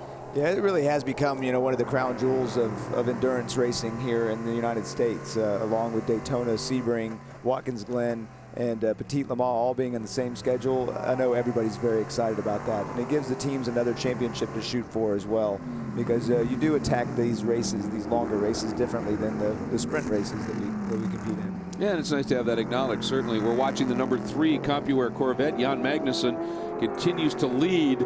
However, behind him, things are fierce. They are crazy. And one of the guys who's craziest of all, Nick Tandy, who has that Falcon Tires Porsche, not only flying, he's gone by both Robin Liddell now and Bill Auberlen and has that car up into 3rd, Jeremy. Yeah, he's just doing a magnificent stint at the wheel. This car number 17 is Nick Tandy. He's the quickest guy, not quite the quickest guy that time around, because Ryan Dalziel was the fastest on the track that time around in GT. He turned a 1:20.4. It's the quickest lap I've seen in GT for quite a while. But Jan Magnussen leads the class in car number 3, the Corvette, by about 10 seconds over Ryan Dalziel. And then there's this battle we're watching here on the screen coming down the back straightaway. It is Bill Auberlen in the 56, the 17, and Nick Tandy. And Nick Tandy, and then the BMW and the Ferrari. So it's the 17 now ahead in 3rd place, ahead of the 56 of Bill Auberlen and the number 62 of Robin Liddell. Great battle they're going on here. Boy, isn't it? And Dalziel, that last lap took almost a second off of Jan Magnussen, so that's impressive. But certainly Nick Tandy, a great qualifying effort. by that Falcon Tires Porsche that Brian Sellers hustled around the track into 6th. And again, this is a 2010 car after that big wreck at Baltimore. They just didn't have the bits and pieces to rebuild the car. They brought out the 2010 and added some 2012 pieces to it under the direction of the IMSA tech department. I think still in all, this is surprising to have seen that qualifying run, which was brilliant, and now this pace. Certainly Tandy's capable, but this is impressive. I think that's a real testament to the driver lineup in that car. It's a stellar lineup with Brian Sellers, Wolf Hensler, and having Nick Tandy come on board. It's these guys. They push so hard every single lap, and you see that. It's a difficult task to go by Liddell and Oberlin like that, and he's gone by him, and now he's pulling away from him. Well, we're getting a report, corner workers thinking, oh yeah, that car is crabbing. Something has let go in the back end of the 02 machine. Oh boy. Couldn't be a worse place too. He's now in turn 1, so. See what you can do to get around. Just watch it. We're going to watch it so we don't start shedding parts. Listen to the radio there, but he's going to limp that car all the way around, and that is just going to be agonizingly slow for Rob Bell at the wheel of that 02 car. They've had some problems in the race. They're running in 17th place overall, and they're about, 6 laps behind the leaders in P2 when disaster now has struck that 02 car. Yeah, we're getting a report that we might be able to get a replay of what happened here as he is trying to slice through, and of course all this traffic doing a nice job of just trying to stay out of everybody's way. But here you can't hit the disappear button, and you get that kind of a moment as a result. As quick as he can, he gets out of the way though, and that traffic slides on through. And so Rob Bell, getting confirmation. Apparently he's radioing in. It's a broken suspension. Now, let's see if we can show you what happened. Oh, the car just looped around on him there with it. No, it's already broken. Yeah, I think so. Unfortunately, I'll tell you, he's really lucky it went there instead of down at the bottom of turn 12, because that could have been really bad. Absolutely right. He's also a little bit unlucky he didn't happen 100 yards sooner, because then he could maybe got it down into the pit lane. That's right. Even so, it's going to be a lengthy repair, whatever it is. But it was very fortunate there, effectively, for Rob Bell, because that could have been a heck of a lot worse. The left rear corner, I think, is broken on that car. Yeah, you can see the toe at least is completely messed up. Yeah. Such a difficult lap for Rob. You hate this as you're trying to nurse it back in, and you're feeling the broken suspension, and you feel the tires starting to want to come apart or pull the bodywork off, and it's so difficult to go slow enough to not get it to tear up. And you're looking in the mirrors all the time to see who's coming, and hopefully, they can. There's no one kind of unsighted behind anybody else that's going to cause you any difficulty, any more difficulties. Just look at the steering wheel in that shot. He can't even drive straight down the straightaway, and like you say, you've got all these other cars that are zipping by, and you're just trying to stay out of the way. It's no fun either. Oh, suddenly look at that! Now something has let loose even more, because now we're getting a huge amount of smoke out of the back of that car. Yeah, that suspension is broken even further, it looks like, huh? Yeah, it does look like that, and that's going to tear the tire up here, and then he's going to have a tough time getting up the hill after 10B. It's going to be difficult for him to get in the pits at all. And there was the 05 car for Jonathan Bennett. John Bennett. He's running 3rd in the class in PC, and we heard that he was assessed a penalty, I think, coming in for this stop. Another stop and go penalty this time. I think it's the 3rd time that car has been pinged for exceeding the speed limit on pit lane, and this time it'll be a stop and 20-second hold. It's unbelievable, and at a certain point, don't you have to do the calculation in your head that whatever we've got that rev limiter set is not right? Back it down a few reps. That's what you have to make an adjustment. There's several ways that you can end up getting a pit speed limit. Maybe it's the driver's not latching it early enough and you're coming in too hot, or maybe there's a failure in the actual pit speed limit and it's just too fast. So you have to make an adjustment if that's the case. Back to the truck. They tell Rob Bell to bring this car. What a shame for Rob. This bend, go in the pit gate. Right here, go drivers right. There's many things that can go wrong in the pit lane, of course. I remember years ago there was a great story about one particular car. It was actually Jim Downing, who's the local driver here, and John Mafucci. The 91 Viper. My goodness me, the second place car in GT. Not a good spot. That's in those S's, and there's very little room, and you can see the track. Very little room. When you go off there, you're into the barriers down there. Don't forget to use override. Switch override on if you need to get it down. Now they're trying to see if the car's drivable, if it can be restarted. Boy, you don't see Ryan Dial have this kind of an incident very often. Let's go back and take a look at what happened, guys. Oh, he's going to get into it with one of the prototypes. Bang. And it's a very difficult place to make a pass there. And Ryan Dalziel, you know, he's well experienced in these cars. Let's look, he's on board here, and the P2 car just comes flying down his inside there, Andrew. That's a tough one. That's a tough one. So tough in that area, and any contact like that's going to result in a barrier strike like that. I'm not sure if Ryan, I don't think Ryan expected him to make the move, because Ryan's good with his mirrors. I'm sure he saw him, and that was a last minute move on the prototype car. Straight, does it go straight down the straightaway, yes or no? It was pretty much, you know, wheel to wheel, side on there, but I mean, the prototype driver really stuffed it down the inside, down to the pit lane. Kelly Stavist. It's the number 3 Corvette that's come in to make a stop. Jordan Taylor, the young American, is now behind the wheel. He's the 3rd driver on this car that is fighting for that championship. He said he knows his job today is just to survive. He said there's nothing I could do right, but I could do a lot of things wrong. So he just wants to go out there and have a clean race. That was a quick pit stop for the Corvette. Full service stop, very well done.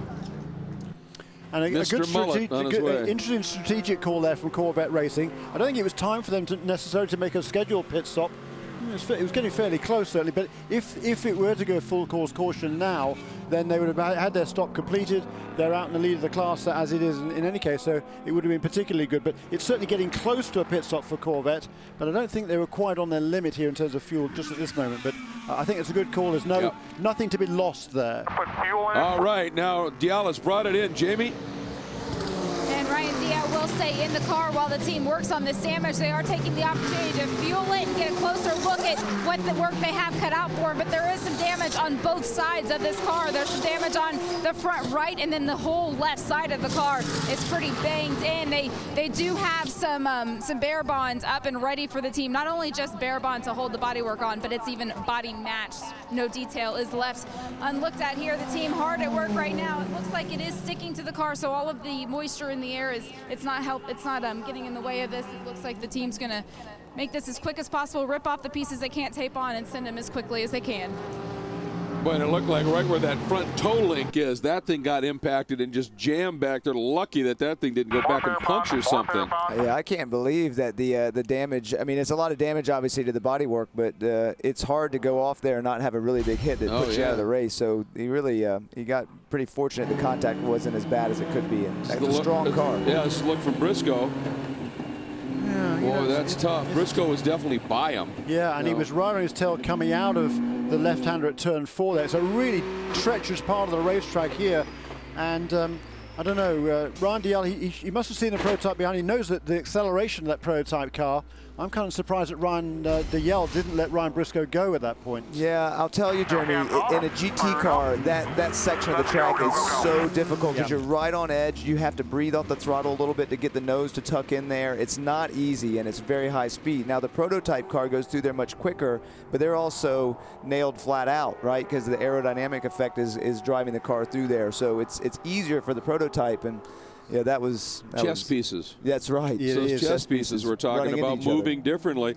And you know, it was, to me, you watch both of those onboards, each one tells a completely different story. Yeah. Because from Dalziel, he's like, well, I mean, you know, from Briscoe in the prototype, clearly by, not an issue. Yeah, what's happening? On the other hand, from Dalziel's perspective, all right, I'm going to. Wow, where did he come from? One of those deals. Well, where did he come? Race control has just said it is the 551 that will be getting a penalty for that. Okay, well, that's the call from the race stewards there. Certainly not going to argue with that. It was, but look, you're talking about where you come from. The number 17 car, Nick Tandy, is in the lead now in GT. Who'd have thunk that? I mean, they've come up from nowhere, really. They were running down the bottom end of the top 10 in the early part of the race when you thought the conditions would be in their favor. But now it's slippery out there, but it's dry. But Falcon tires, clearly they've got tires that work in the wet and the dry. And where have they been the last few races? Because they started off the season immensely strong, running up the front in the first 2 or 3 races. I mean, really challenging for the wins there, but the last 3 or 4 races have been pretty much nowhere. Okay, they had the crash at Baltimore, which wrecked their primary car, and now they've gone to this 2010 chassis with some updates on it. But boy, they've really come back strong this weekend. They've been fast all week long. It's amazing. It And must look be at the new colors, huh? That's what I was going to say, actually. And look at him flashing his lights, too, you know, showing a lot of confidence as a driver, thinking, you know, all right, I'm faster. You guys need to get out of my way here so I can start building a gap. But flashing his lights to the team that next year will be the factory program for Porsche. Excuse me, coming through. Indeed, and Michael Christensen, he's a factory-back driver, and that puts Michael Christensen now 1 lap down in that 06 car for the Core Autosport team. So 06 is running 5th in the class, pretty good going, but now he's a lap down to car number 17 who leads. And let's check into pit lane, the Muscle Milk pits. Kelly. Well, it seemed like this stop was a bit earlier than would be scheduled, and now you see as the team's going to work to open up the 6 car, and obviously they're experiencing some issues. I don't know what it is at this point, but never good when that cover comes off over the engine. Someone check out the rad screens. And now you hear the communications between the team. We'll let them have their look and get a good look around, make whatever repairs they can. I'm going to try to find out what's going on. I couldn't understand what that radio is. Check out the something, but I couldn't pick out exactly what they were saying. I think he said radiator screen. I think maybe they got a temperature issue here, and they're trying to figure out why the engine temp's high. Yeah. Oh, boy, unbelievable after looking. This is a race that this team, you know, they've had 8 straight wins coming in here, going for a 9th. This is a race they've never won at. And Lucas Fleur, one of the co-drivers on his number 6 car, is looking to win his 50th American Le Mans Series race. But here now comes the number 12 car. This is to move back onto the lead lap. Nick Heidfeld goes through turn 1. He passes the stationary number 6 car in the pit lane. So in another 2.5 miles, unless they can get this number 6 car back out in the fray in the next 60 seconds or so, we will see a change of lead for the first time since the very, very early stages of this race. Boy, that's 47 never, it was. That's never a good thing when you see them just tapping on stuff with a little hammer. Yeah, that's what I'm going to say. They're still exploring. They're not sure where to attack yet, and that's not what you want, because that's going to allow that 12 car to come back and take the lead here in just a few seconds. Well, I've climbed up here on the pit box with team owner Greg Pickett, who's obviously looking a bit concerned. Greg, you're saying it's not overheating, something with the ignition? Yeah, that's what Mark told us, that it's just something with the ignition. It started missing pretty badly. We don't know what that possibly might be. There is a default where if it got a little warmer, we've got a little something over in the radiator, then that might have defaulted to something that would make the engine miss. But we're just we're a little bit, come on, we've had a great season with very little problems, and still very proud of my guys. Oh, I'm sure the 12 just taking the lead, Greg, but we've still got a long way to go. I'm sure that no one on this team's ready to give up. Yeah, no, we're not ready to give up. That's not what we're about. But, just unfortunate. Guys have had such a great season, have worked so hard. I'm really proud of them no matter what. Romain was doing a great job. Klaus the Rainmeister, what can I tell you? Really good stuff. All right, well, we'll see the team get back to work and try to get back there and win the final Petit Le Mans here as part of the American Le Mans Series. Thank you, Greg. And almost exactly halfway through this, if it was a timed race, it's just before the 10-hour mark. We're coming up to 5 hours into the race. We're completed now lap 201, on which Nick Heidfeld takes the lead of this race. Boy, I'll tell you this, Greg's putting a nice face on it, but he's obviously going to be a bit gutted. Right in front of him, Briscoe is in for his stop and hold for that contact. And, of course, Briscoe was doing everything he could to try as well to get on the lead lap. He is in the car that Scott Tucker is assigned to get points in here, and he was trying to get back on that lead lap to make sure that Scott was even in a better position to get that championship. And now he has to sit for a long, long pause. And let's get back real quickly. I have a question I want to ask you guys as we're watching Heidfeld, who's now in that Rebellion car coming up in the back of the Dyson car.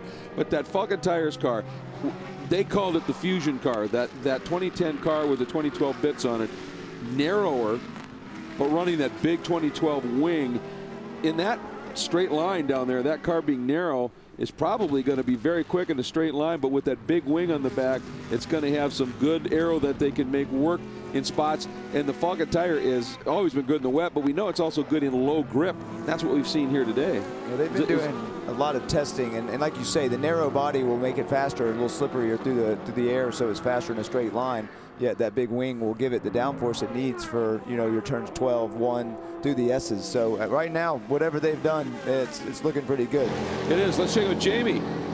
That centerpiece that you guys talk about flapping around on that number 12 car, that's actually a new one. On that last round of pit stops, they actually took the couple of seconds and replaced that already. There's a pin. There are actually 3 pins that hold that onto the car. One of the pins had come loose on the old one. It looks like they might have a repeat problem. I have to check with the team and see how many spares they have, but it does look like it's the same issue they had before. So we've got Romain Dumas still in the pit lane. Nick Heidfeld now moves 3 laps ahead.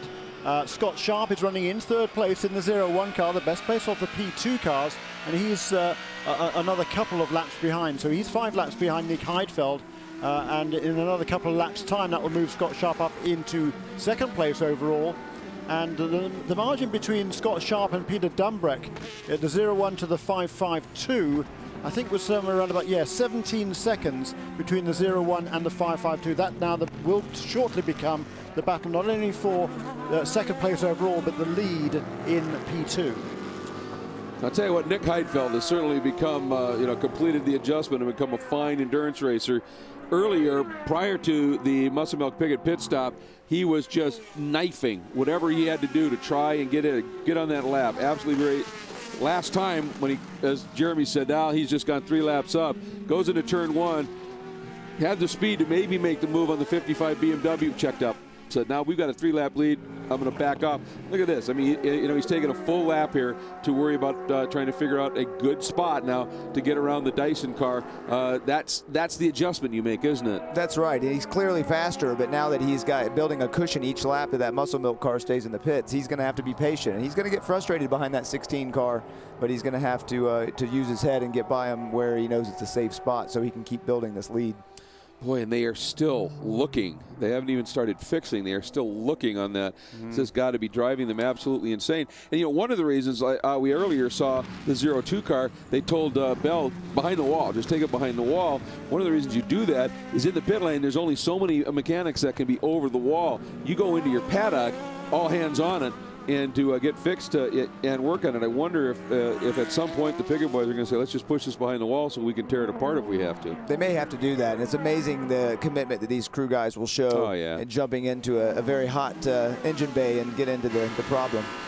Well, maybe Kelly's got a little bit more information. What are you hearing?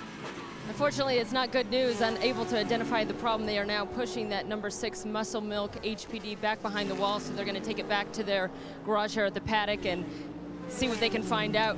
Hopefully get it fixed in a hurry and back out on track. Yeah, it's going to be a long way behind, though, that's for sure. So that will move Scott Sharp up into 2nd place next time around as they come across the line. Still, Nick Heidfeld hasn't managed to find a way past Chris McMurray, who is running in the 3rd place car currently in P1. And he is still 4 laps behind Romain Dumas. So we've got another 4 laps to go before he will move past up into 2nd place in that P1 class. But a couple of other notes here. Nick Tandy, he's extended his lead in GT to over 6 seconds now over the BMW of Bill Oberlin. And Robin Liddell in the 62 Ferrari, he's another similar margin back into 3rd place. And Jordan Taylor running 4th in the number 3 Corvette. So we've got the Porsche, the BMW, the Ferrari, and then the Corvette, the top 4 cars, covered by about 50 seconds on a lead lap in GT. Michael Christensen 1 lap down for Core Autosport. Meanwhile, in GTC, Nelson Canachet is doing, again, a fine job. He's got about 8 seconds of a lead now over Craig Stanton. And 3rd place, Cooper McNeil, he's fallen about a half a minute back in 3rd place in that class in car number 22. Boy, it is pretty impressive here watching what we're seeing. Nelson Canachet putting down a lap. Craig Stanton, a very accomplished driver, and Nelson doing a superb job in being able to maintain that position in front. And, of course, some of that is you catch traffic at the right time. And as we're seeing here, Nick Heidfeld continues to be very cautious and not pushing these. It seems every time he catches the Dyson car and says, okay, maybe here's my shot, then they catch traffic, and that sort of blunts his ability to really do something safely. Yeah, that's right, and he's doing a great job holding off an F1 winner. So that's kudos to him for that, because he is holding him off here. But I think Heidfeld will lose his patience here shortly. Well, here we have it, our top class runners here in all 5 of the categories right now. Of course, it is Heidfeld overall, then Sharp, Sean Rahal doing a nice job as well, and then that GT and GTC battle is fast and furious, and some great stories unfolding here. Relax. Let the chi flow from the inner Zhang Fu organs outwards as the needles open your meridians. Oh, it feels so good. I really thought the needles would hurt. So did I. I hate needles. That must make it hard to do what you do. Oh, not really. I deliver paninis. He's the acupuncturist. But I did stay at a Holiday Inn Express last night. Oh. Stay smart. Stay at a Holiday Inn Express. Rated E for everyone. We dream of speed, of pushing to the limit and beyond. We dream of racing the ghosts of history, of perfect passes and podium finishes. We dream to compete. We dream to win.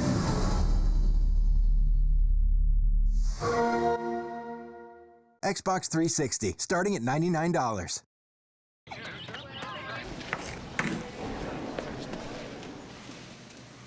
You did it. You solved Corman's enigma. How did you do it, Professor? Professor? No, I'm not a professor. I'm just here to see my daughter. She's a dance major. But I did stay at a Holiday Inn Express last night. Stay smart. Stay at a Holiday Inn Express. Power is hypnotic. We're mesmerized by it, spellbound by it. In its raw form, it is just unharnessed energy, but in the hands of those who understand it, revere it, and know how to bridle it, it can become one of the strongest gravitational forces in the whole universe. So why are we drawn to power? Because we can't stop it.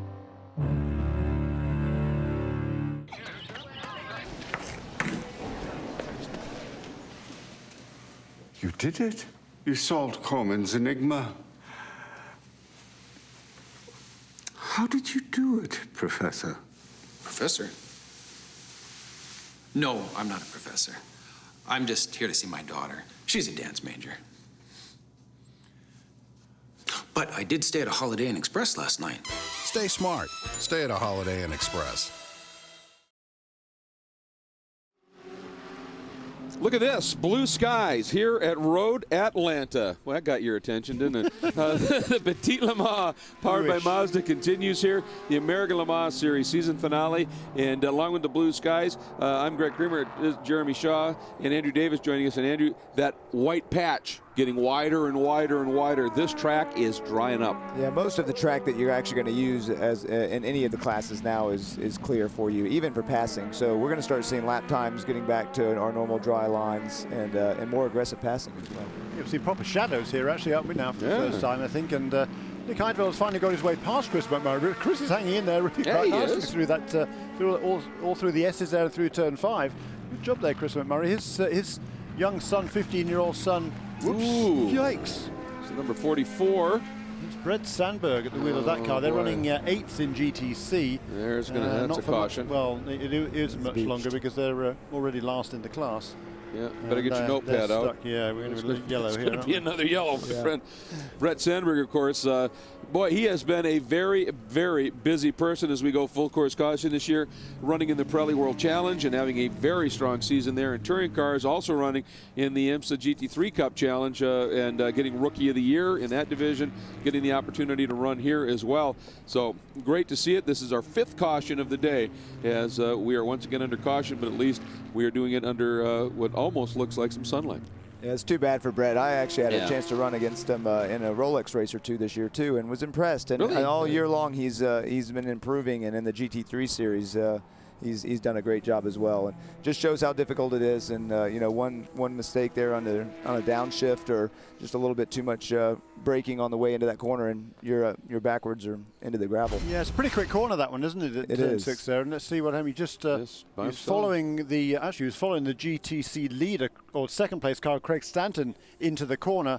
I think just got on the brakes a little bit too early, or maybe the rear brake switch locked up a little bit. You can see from on board here with Chris Dyson as the car of Brett Sandberg just exited stage left. Do you think that might be a situation where he was coming out of 5 up into 6, he had glanced in his mirror, seen that rebellion coming up, got in, looked again to make sure it didn't go, and looked back and went, nah, I'm deep. It's possible. You know, he was online, and it didn't look like he was, you know, he wasn't having any lockup. So I would also, you know, I would venture out to say that possibly his downshift into 3rd gear there just maybe had just a hint of rear lockup in the gearbox, and that was enough to turn him around. But as Jeremy said, it's a much faster corner than you realize. Deceptive. It's really deceptive, is. and it's got a lot of camber, and you got to get into that camber and down to that apex. And if you miss that, then the grip starts to go away too. And it's pretty quickly, doesn't it? Yeah, very quickly. And the gravel trap's very close to the edge of the track, so you know, he could have gotten out of there if it would have been a little bit more grass. But once you get beached, you're stuck. Yeah, I had the good fortune to drive a lot of laps here at this track back in the day, and this was a corner that it was one of those corners virtually every time. By the time I got to the apex, I was cursing myself because it was like I could have gone in deeper. That's right. And then you do it the one time, and then suddenly you're sideways going, well, not that deep. That's right. Tough corner. I remember being just a little guy at the national runoffs one year in the GT1 category, which had some stout drivers back then. Paul Newman was back there as well. Oh, yeah. And there was a year where I think the entire field in the rain, in a rainstorm back in turn 6, ended up in the woods there. And the race, I think they had to stop that race because nobody was left. Decimated the GT1 field on the SCCA national level for 5-6 years. Yeah. I mean, it wrote most of the top cars off. Big accident. Yeah, yes. and it took years for the GT1 field to come back. Another great story at the runoffs one year after that, Corvette Challenge, when you know they and the Corvettes, of course, were running in showroom GT at that point, and Boris Said went off so far they had to get chainsaws off of 6. All right, just make sure you take the gravel off somebody asked him, offline. they said, what happened? And he said, you know, I could have sworn I could have done that in that gear. And he went, I was completally wrong. Sounds like he could have used that gravel trap too. Maybe stopped them before. Yeah, that's true. They didn't have that then. There's Penny Pickett, the woman with her back to you, Greg Pickett's wife, and Greg is having a chat with her as well as some of the crew people. Kelly Stavist is in the garage trying to get answers. Lots of concerned faces here. And, boy, this is bad news. They're just still there. There's Lucas Luhr. Frustration, I'm sure. There's the car. Nobody working on the car. Not a good sign. Except the electronics guys. Always trying to look at data. Yeah, and there's no urgency there at all, is there, in the Pickett Racing pit? Well, Kelly has been in the garage, and now she is with Lucas Luhr. Kelly, what's up? No, and the official word we're getting from the team is that they, in fact, are having this overheating issue, and they will be retiring the car. So the drivers have changed into plain clothes. We've got Lucas Luhr here, already a champion. Lucas, not how you'd want to end your championship season, but what are your reflections on the year and the effort you guys put in today? Well, first of all, I have to say a very, very big thank you to the whole Muscle Milk Pickett Racing crew. I think the guys over the whole year, I mean, out of 10 races, you win 8. I think that's pretty good, pretty impressive. And a lot of it comes down to these guys in the pits. Today, unfortunately, we had an overheating problem, so we had to stop. But we were in good shape, you know, it's not in our hands. Sometimes racing can be tough, but nevertheless, I thought we put on a good fight and a good show. And yeah, it's a shame that the season ends like this, but as I said, sometimes racing you win, sometimes you lose. And as a team today, we lose altogether. Thank you, Lucas. Obviously some disappointment, but let's not forget they are champions here at Muscle Milk. Well, they are, and he talked about, you know, 10 races, you win 8 in a row. That's a record. So it's been a great year. And, of course, the one that I think he may think maybe slipped away a little bit is he came in here with 49 wins, the all-time record, and in the final race of the American Le Mans Series to establish the record that will stand forever at a nice even half-century of wins. That would have been pretty special. But smiles all around. They're champions. And, you know, that guy, Romain Dumas, boy, I'll tell you, starting next year, what a story he's going to be reliving again, isn't he? Yeah, he's a busy boy right now. He's, of course, part of the Porsche LMP1 program that will be, well, is currently underway in Europe, doing all the development on that car. That'll race next year in the World Endurance Championship. World Endurance Championship actually They are racing this weekend. Actually, shortly after we finish here, they'll be starting their race in Fuji, Japan. They've got a couple of rounds to go after this weekend in that championship, and Romain will be part of that Porsche factory team, and I know they're working flat out in Germany to get ready for that championship and for the Le Mans 24 Hours next year. So a very exciting program, and lots to look forward to for Romain Dumas. Yeah, a couple of the guys that are going to be driving that Porsche are in this race. Neil Johnny's heading that way too. That's right. Mark Webber from Formula One, and then Timo Bernhardt, who's had a lot of success over here as well. He is part of the Porsche program, and hearing word that maybe Brendan Hartley might be joining that as well. He's certainly one of the names that's very much in the forefront. I don't think it's been confirmed yet, but Brendan Hartley, he won one of the Rolex GT race, Rolex DP races, I should say, at Road America very impressively a month or so ago. He's been a star this year in the Star Works team. Brendan Hartley from New Zealand, a youngster, very talented guy. Interesting haircut he's always had as a young driver, but it worked in the Red Bull days, and it'd be interesting to see whether Porsche, if he does get that ride, whether Porsche requires him to get a haircut.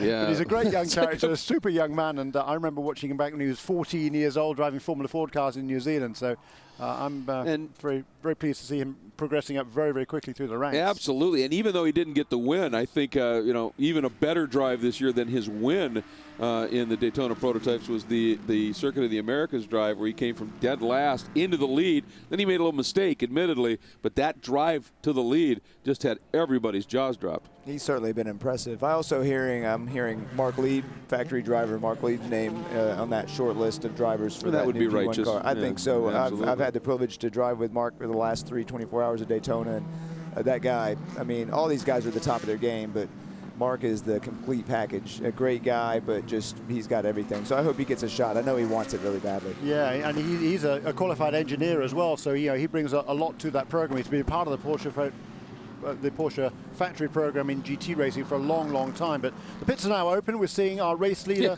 and many others coming into the pits here, led by Nick Heidfeld in our race leading car number 12. I was going to say, pits are open for prototypes, and the response was yes. Everybody, it looks like, moving in. It's just so sad that Muscle Milk Pickett racing car not going to be able to take part in it. There, we just watched the number 25 class-leading LMP Challenge car of Sean Rahal come in and hit the marks. The Delta Wing is in. And here are a couple of the guys in LMP2, Dumbrek, Briscoe. But let's get down to Jamie with Heidfeld. And Nick Heidfeld will stay in the car. Bart Hayden, the team manager, was on the radio saying no penalties here. They will throw any penalties at us that we can, make sure everybody is on their game. That's exactly what this team is doing right now. They just want to survive and get to the end of this race. That was fuel only. They are not going to take tires on this stop, but they are addressing that issue of the flapping bodywork. They're going to clean it off first. Looks like they're going to go ahead and pull it off, make sure that once they put it back on, it's going to stick on. They do have some pieces of bare bond out here that I think they're going to put on there to hold it. They think that the bodywork is damaged and there's some air is getting up underneath that. But they do have some bare bond. They're going to get in and address that problem. The 01 also pitted from lead. They did take 4 new Michelin tires. Scott Sharp still in the car. And Sharp, boy, this is a drag race right here, isn't it? Trying to get out and could not get out in front of the 552 of Johnny Kane. And that's a lead change. And that is when you talk about pit stop execution, and this being a team sport. Kelly at 551 crew got it done. Well, we saw both Level 5 Motorsports cars pit. The 551, it was fuel only for Ryan Briscoe, so he was the first one out. Meanwhile, it was a full service stop for the 552, including a driver change. So Johnny Kane now behind the wheel of the 552. Behind them, I saw Extreme Speed, the 01 in the car. It was a race to the end of pit lane between the 552 and the 01. Looked like the 552 got the better of the 01, and this is huge in these championship implications. And that is impressive because they did a driver change as well there. Peter Dumbrek handing over to Johnny Kane. I think that was they made that driver change, and Scott Sharp, I believe, stayed at the wheel of car number 01. That's what our scoring is showing us. So yeah, great work there by Level 5 Motorsports. This battle between these two teams, Level 5 and Extreme Speed Motorsports, being going on all season long, despite the fact that Extreme Speed only switched to this P2 category literally at the last moment, 2 or 3 weeks before the first round at Sebring. But it's been a great battle. They've had some wonderful to and fro battles during on the track and off the track, actually, all the way through the season. It has been pretty involved, hasn't it? Drivers changing teams, and obviously the ESM cars, they were kind of behind the 8 ball a little bit, having that very late switch from the Ferraris and GT to decide to run the P2 cars. They've come along quickly. There have been times the Level 5 cars just simply had the pace, and that's more because of outright development and the like, but they have brought in a good battle. Meanwhile, the 62 is in, Jamie. And this will be full service. Robin Liddell getting out, Matteo Malicelli getting behind the wheel of the car. They are going to do 4 new Michelin tires. It looks like fuel still going in, so no other work other than the driver change can be done until that fueling is complete. This team has been working on their pit stops. They won the last race off of strategy, and they're looking for another clean race today, but BMW also in, Kelly. And Bill Oberlin out of the 56 BMW. We see them changing the rear wing. They did that on the 55 car earlier. I believe it's John Edwards who climbed behind the wheel, although I was a little bit late on the scene. You see it as a full service stop. This is the only car that has a chance to overtake the number 3 car, but they have already been in and out ahead of the rest of the GT field. Thank you very much. Yeah. The number 3 car there, that was the most recent of the leaders in GT to make a pit stop, so their pit stop was a good bit quicker than everybody else's, and that enables apparently Jordan Taylor to leapfrog ahead of all those guys. But I fancy Brian Sellers will move ahead of all of them because he was into the pits shortly before this caution period. Nick Tandy brought the car into the pits. Brian Sellers took the 17 car out. I think we'll see the C17 car in the lead of GT. Yeah, absolutely. Boy, I'll tell you, the crowd at the fences still. They're realizing, I think, that this is obviously missing the muscle milk team, but in some of the other classes, as this track gets quicker and drier, this competition is going to get fiercer. I'll tell you, they're a knowledgeable crowd, and they know there's going to be a restart, and they know this GT battle that got a bit strung out over the course of that long green run is going to be right back nose to tail. So we're going to see some more battling from all the classes, but especially that PC, GT, GTC battle.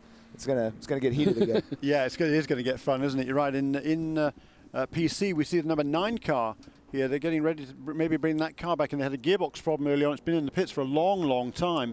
When did it come in? I'll probably check that out, but it's a long way back. A couple of hours probably.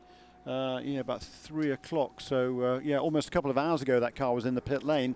But in PC, it is a number 25 car that still leads. Sean Rahal still at the wheel of that car for 8 Star Motorsports. Kyle Marcelli remained at the wheel of the car number 8 for Bar 1 Motorsports. That's a team that's looking for 3 wins in a row here and potentially a championship for Kyle Marcelli's co-driver Chris Cumming. And they were running about 47 seconds behind Sean Rahal before this round of pit stops, but now that deficit will have been reduced completely. And in GTC, they're just finishing their pit stops there. We can see who's going to come out in the lead. It was Nelson Canachet Jr. leading in car number 45, ahead of the 22, I believe. And then Damian Faulkner, who's now taken over the wheel of number 66 car from Craig Stanton.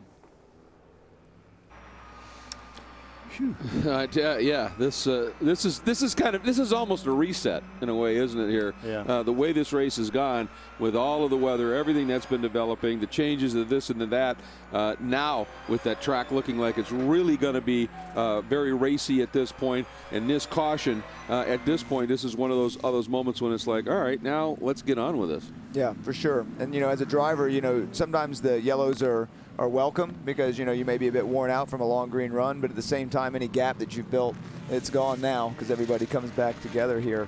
But most teams coming in and making a driver change in that yellow, so we've got fresh drivers and a fresh fight. Now at this level, this is 1,000 mile, 10 hours or whatever, but the loads on this track are just fierce. When it's dry, the G loads and everything that the drivers are feeling is pretty fierce. I would assume most of the teams, or a lot of the teams, will have physios on hand, so when the drivers get out, they'll get to working over. For sure, and that's one of the first things. You're going to go to your engineer and do a quick debrief, and then you need to go get some food, and you need to go get the physio to help straighten you back out, because the G loading here is extreme through turn 12, turn 1 especially.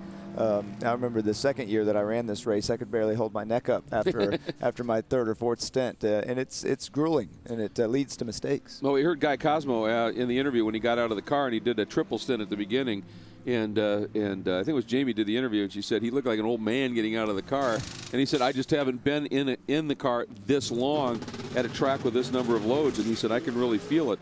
So that's important. I know that that for the Extreme Speed Motorsports team, they have a physio here, Dr. Dillinger, who's helped out one of the guys here in the booth as well, and it's great to have him here, a local guy, Johnny O'Connell's chiro, and he's out here doing some work and helping, and that's really important to all the teams, to keep the drivers fresh.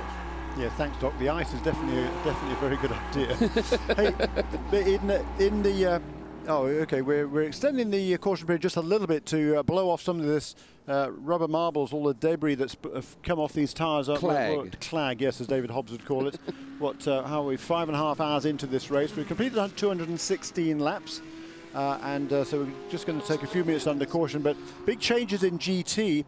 It's number 17 car that's back in the lead because those guys made their pit stop before this caution period. Brian Sellers taken over from a brilliant stint from Nick Tandy. He leads the class now ahead of Jordan Taylor, who leapfrogged those other guys. Both Jordan Taylor also has Jordan Taylor, I should say, has leapfrogged up into second place ahead of John Edwards, who's taken over at the wheel of the number 56 car from Bill Oberlin. Behind him is Matteo Malucelli, who has relieved Robin Liddell in the 62 Ferrari. Also the 06 car and the 55 are on the lead lap in GT. Jamie, tell us about some refueling activities in pit lane.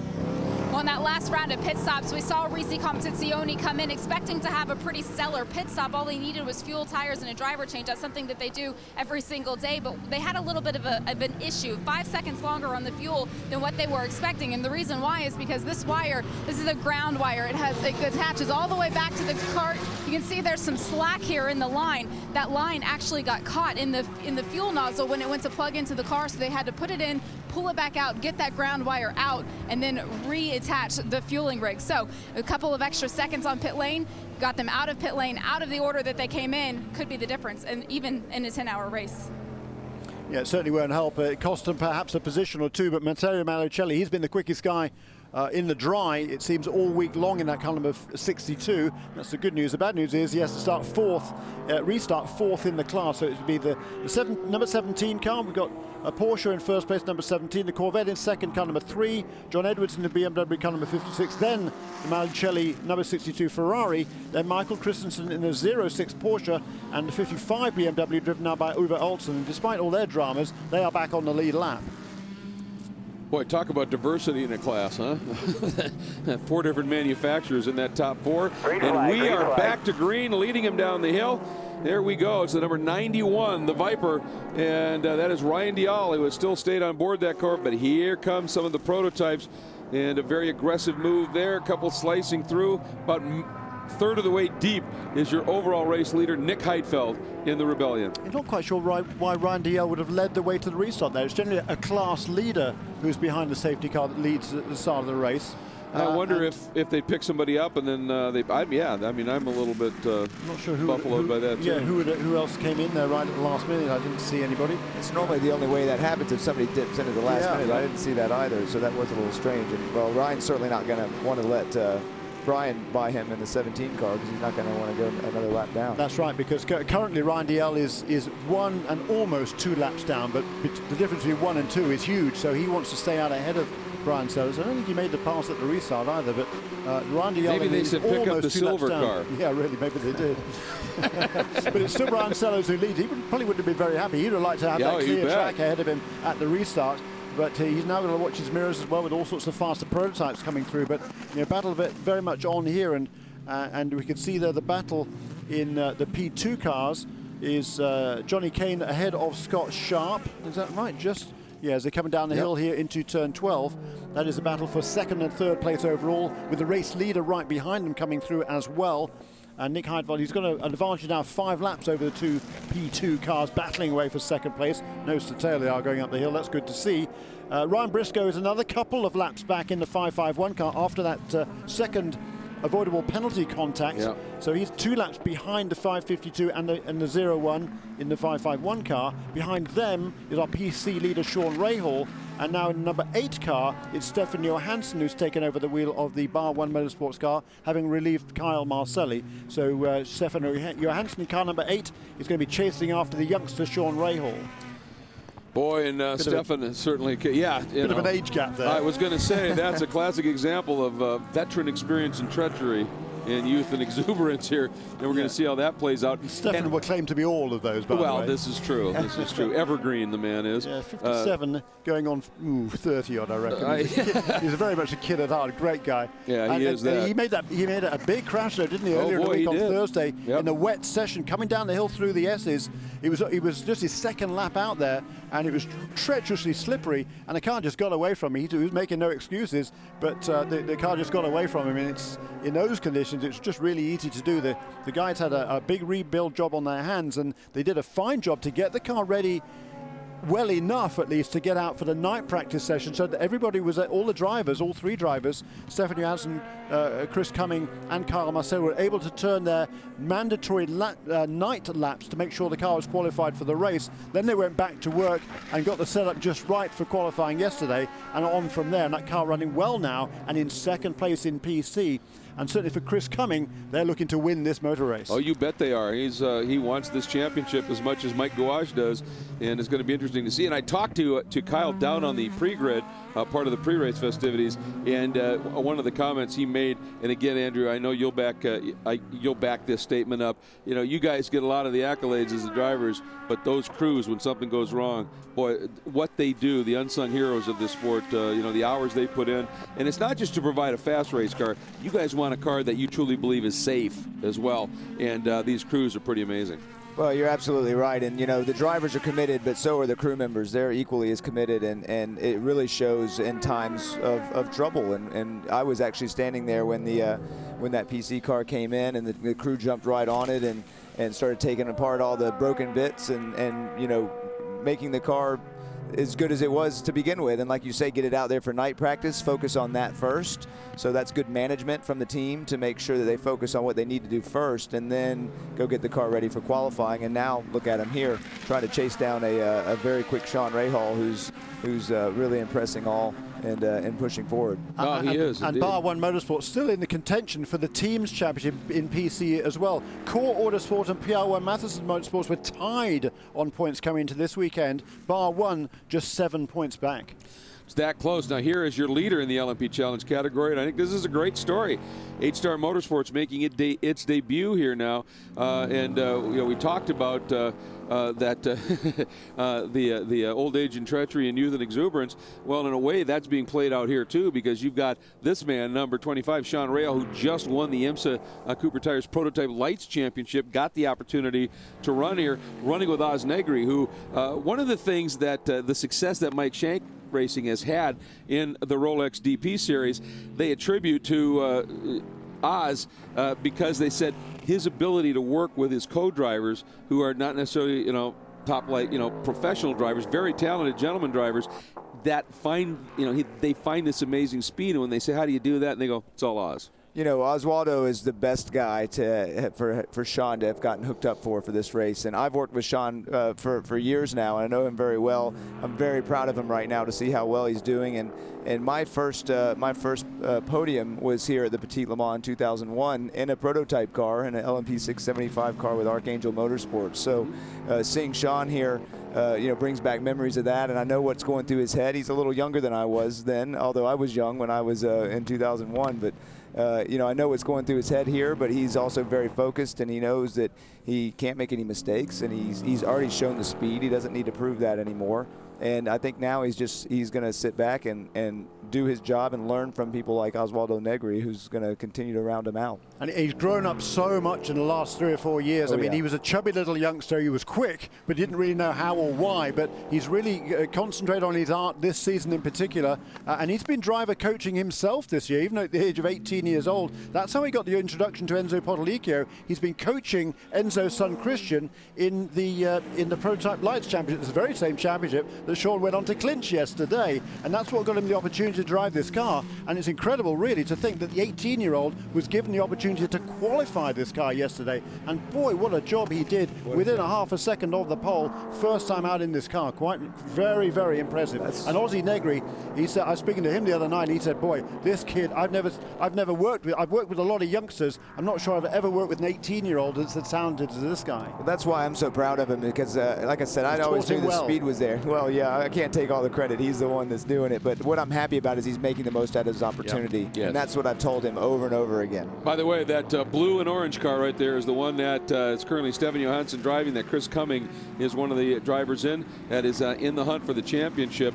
And Stefan right now running second in class. And the number 52 entry, the Molecule car that he's trying to race, is right up in front. But remember, a few laps down at this stage. But David Chang driving right now. Now, here's the GT scenario. Brian Sellers leading in that class. But the number 3 of Jordan Taylor, then the 56 of Edwards, the 62 of Matteo Magliucelli. This, too, is a great run. But again, Brian Sellers in that Falcon Tires Porsche is easing away from everybody. Yes, he is. He's doing a fantastic job. All of these guys are at the wheel of that car. We can see the number 3 Corvette. That's the Corvette with the red shade band. Right behind him, the number 4 car with a black shade band. That's Oliver Gavin kind of playing interference there. He's many laps down after those alternator problems they had earlier in the race. But Gavin is just running behind Jordan Taylor. Jordan Taylor's second in the class, about 3 seconds behind Brian Sellers. And then pretty close behind the 2 Corvettes is that battle going on now between John Edwards in the BMW and Matteo Magliucelli in the Ferrari. Jeremy, it's great you say that, because I know what John Edwards is thinking right now, and he's thinking, I really wish there was just the one Corvette up there. Yes. Because having that the number 4 there, you know, you're going to have to get by him first before you're going to be able to attack the car for position up there, and that's not going to be difficult. When those 2 Corvettes are nose to tail like that, they're difficult to get around because they're very quick. Boy, and Jordan Taylor now is reeled in Brian Sellers. I think there was just a little exchange in traffic, and Brian is the one who kind of got caught out there. And now he gets a little bit of a break as the Dyson P1 car slots in between he and Jordan Taylor. Now that car, though, should just be able to pull out and drive by. And look at that. Right, just as you were talking about it, you saw the number 56 of John Edwards got a good run out of 7. He's a ways back. But right away, the number 4 of Ollie Gavin just kind of fainted to the middle just a little bit to say, He's going to make it difficult. But I'll tell you, I love seeing these 3 American drivers in first, second, and third. Young guys.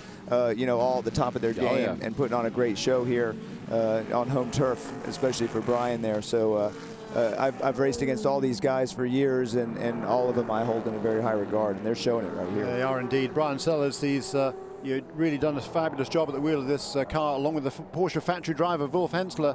Won a couple of races in the GT series with this Falcon Tires Porsche, but he's coming under increasing pressure now from the youngster, another youngster there, Jordan Taylor, just 22 years of age. Hard to imagine that Jordan's only 22. Isn't it? I mean, he acts like a kid, but with a mullet hairdo and everything else, he's got a wonderful sense of humor. But boy, he drives like a veteran. He's already won in GTs in the Rolex series. He's won this year in the DP Championship, driving his father Wayne's car for Wayne Taylor Racing. He was absolutely sensational this year in that car. Oh yeah, for sure. Particularly those last 3 races, boy, the drives that he and Angelelli put on to win those 3 and get that championship, that was amazing. He first impressed me years ago when he was driving a Mazda in the GT category in Rolex, which I've been been driving with in years, and that's where he first showed speed. And then he continued to drive in the GT series with Auto House and their Camaro, and we had a great battle in 2011 with the Brumos car. It came down to the wire with Brumos and Auto House. And who won that one, Andrew? That was Brumos. That was myself and Lee Keane. So I'll take some credit for that. Indeed. That was a great battle. But Jordan was a great competitor that whole year, and it was he was fast. Yeah, and now just 20 then, wasn't he? Yeah, it's unbelievable and very smart, and just he knows he's a full package guy.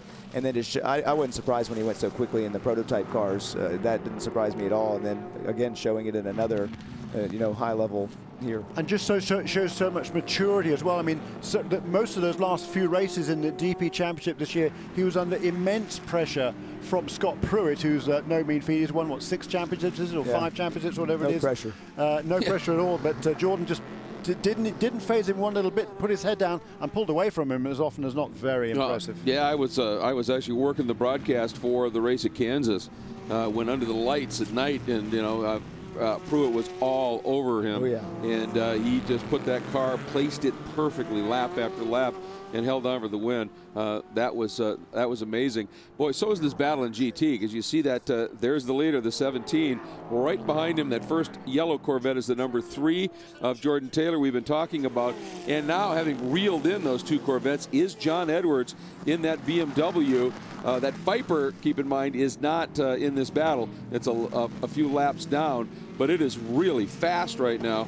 And if nothing else for John Edwards, it was able to split that Ferrari back just a little bit and get that Ferrari off of Edwards' tail. Edwards, a great run, didn't he? Let's see if he can do it now and try and get something done. Ollie goes for the block. Edwards pops to the outside. Now he's going to try the over-under, get the drive up the hill. If he can plant it there, he's got the inside at 3.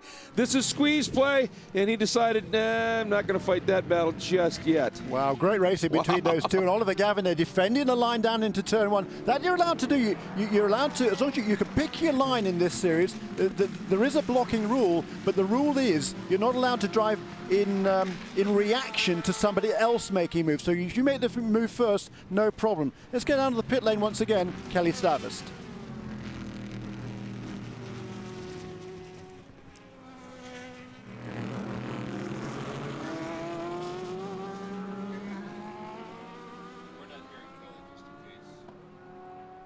Their own race, but if I have any opportunity, if we have any opportunity to help the 3 car out, we are going to do it. I'm going to do everything I can to hold up that BMW. Short of taking them off the track, these guys will do whatever it takes. And also in the thick of the battle here, as you were talking about a little while ago, that number 93 Viper, it's a couple of laps down on the leaders in GT. Jonathan Bomarito in that car, we've seen how fast he has been this year, but he has now moved past John Edwards, and he's going to try and get one of these laps back. But look at Brian Sellers has managed to pull away now once again from Jordan Taylor. Well, I think all of that, some of that battling, although Jordan was never really affected by it. Jordan did get balked a little bit at one point coming onto the front straight, and that may have lost just a little bit of time. But again, Brian Sellers in that Falcon Tires Porsche program, amazing. Here are your 5 class leaders. We're going to step away for just a minute. We'll be back.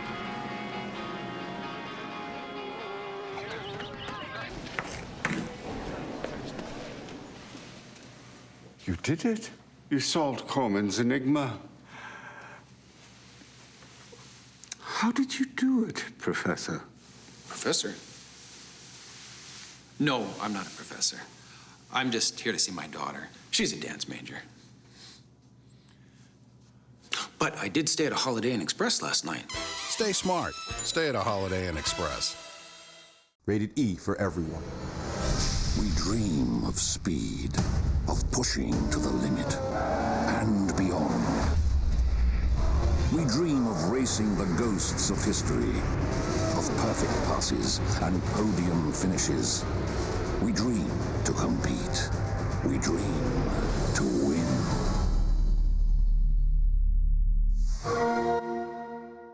Xbox 360, starting at $99. There's so much to love about Bridgestone's Dueler tires. The amazing traction, the quiet, comfortable ride, and they're really tough. It's like loving 3 tires in one. Now relax. Let the chi flow from the inner Zhang Fu organs outwards as the needles open your meridians. Oh, it feels so good. I really thought the needles would hurt. So did I. I hate needles. That must make it hard to do what you do. Oh, not really. I deliver paninis. He's the acupuncturist. But I did stay at a Holiday Inn Express last night. Oh. Stay smart. Stay at a Holiday Inn Express. Here's another great thing about our Dueler tires, a comfortable, quiet ride. Whose idea was this? Corporate. At Bridgestone, our passion for performance knows no bounds.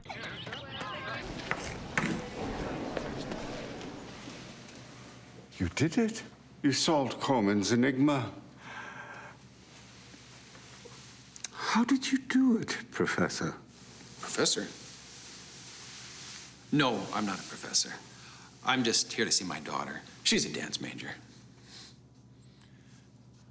But I did stay at a Holiday Inn Express last night. Stay smart. Stay at a Holiday Inn Express.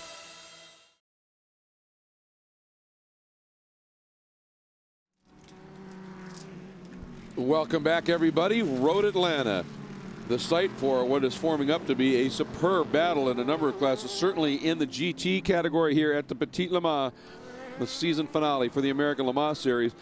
We've been watching this GT battle unfold. Brian Sellers continues to lead it. It is still Jordan Taylor in second, John Edwards third. But remember, there was a 93 Viper that's a bit down and a number 4 Corvette that's a bit down. The 93 Viper has now moved up and is really putting some pressure on in general. But the story here is that Edwards was able to get by that number 4 Corvette, and now he's going to really start attacking Jordan Taylor. And while all that's unfolding, we once again have the number 45 from Flying Lizards, although some damage on that left front corner. But that car and Nelson Canachet continuing to lead. But Andrew, you talked earlier about how important that splitter is, and that does not look good. No, that's going to get worse too, is a problem. Every time you have a curb strike, it's going to start peeling that thing away a little bit further. And if it peels away too much, and you can see they've got it attached on there trying to keep it on, and that's the only reason why it's staying on the way it is now. But the next pit stop, they're going to have to address that. And Nelson got by no less a driver than Damian Faulkner, and here's how. Yeah, Damian Faulkner leading the way down into turn 10. Just got in a little bit too deep on the brakes around the car, almost, well, got very sideways on him. He runs off onto the grass and then allows Nelson Canachet Jr. to go past. And what a great job Nelson is doing. He is doing a great job. You know, Damian on the way in, you never see Damian make mistakes like that. There's a lot of rotation that we use the brakes on the way in, that last part of the turn in. And it's a fine line, and it's very easy to get it over rotating like that. And he decided he needed to just get the car straightened out as opposed to, you know, get the perfect line through there. But Nelson was close enough to capitalize. Yeah, it was a nice save, you know, when it got away from him for sure. But, yeah, Nelson is just driving, I think, maybe one of the races of the season that he has put in here. It is absolutely superb. And Cooper McNeil sits in the second spot. He's about in third place, about 17 seconds away from second spot. And so that's a little bit farther back. But, boy, what a great battle. And, Jamie, what are you hearing about the number 66 car? And I just checked in with Kevin Buckler. He reiterated the fact that they still seem to be down on straight line speed compared to the other two cars. But for them right now, the biggest key is that they're still on the lead lap. In the GTC category, there are only 3 cars that are on that lead lap. It is the 22, the 66, and then there was one other car as well. But Kevin said that they've made all of the right decisions. They haven't made any mistakes on pit lane, and that was really what they were looking for today. It was the 45 of Nelson Canachet also on that lead lap. So those top 3 cars right now still vying for the top spot on the podium. But Buckler very pleased with this team and the way that they're performing today. And so he should be. They have done a good job. But I was talking to those guys last night, and they were saying then that they were struggling a bit for straight line speed, and they were trying to. They were thinking the catalytic converter might have been a problem on that car. They were trying to check that out, clean that out, and make sure that was okay, because they felt they were losing straight line speed, but apparently not. Hasn't made any difference to the car today. Yeah, you're right, Jeremy. That's one of the things that can cause the straight line speed to drop a little bit, and one of the first things these teams go after is that catalytic converter. But as you said, must not be the issue. But that number, look at that number 93 Viper, isn't it? That's closing right up now on the overall leader in GT, as we see this battle still going on here. As well, look at the 62 Ferrari has now gone around the 56 BMW, so Matteo Magliacelli is on the prowl once again. That's third. Yes, he has. That was. And let's see if we can see how that may have happened. Here we go. It'll be a watch. Just got a great drive. Wow, out of 12, and that balance on that car. But he was just able to pin it coming down the hill. Edwards, too, just dropped a wheel onto that curbing there at 12. And, there's some action here. You're going to... and a tap. Oh, wow, that'll do it. Oh. No. Yeah. That's a lapped car, isn't it? Of that was the number 4 Corvette, I think. Yeah, which is several laps down. It's half a dozen laps down to the leaders in GT. So John Edwards won't be very happy about that.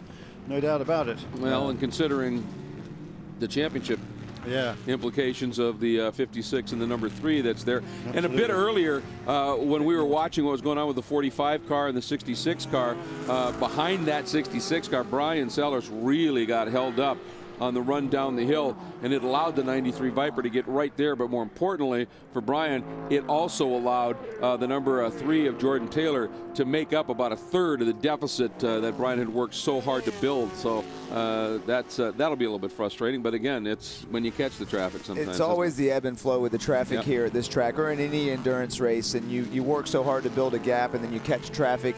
You just hope that the guy behind you catches traffic in a worse spot. But that's not always how it works. So Brian will have to put his head down and build that gap up again. Well, and no matter how well you read traffic, sometimes you've read it perfectly and you just caught it at the worst possible spot, and you just got to deal with it. That's right. Yeah.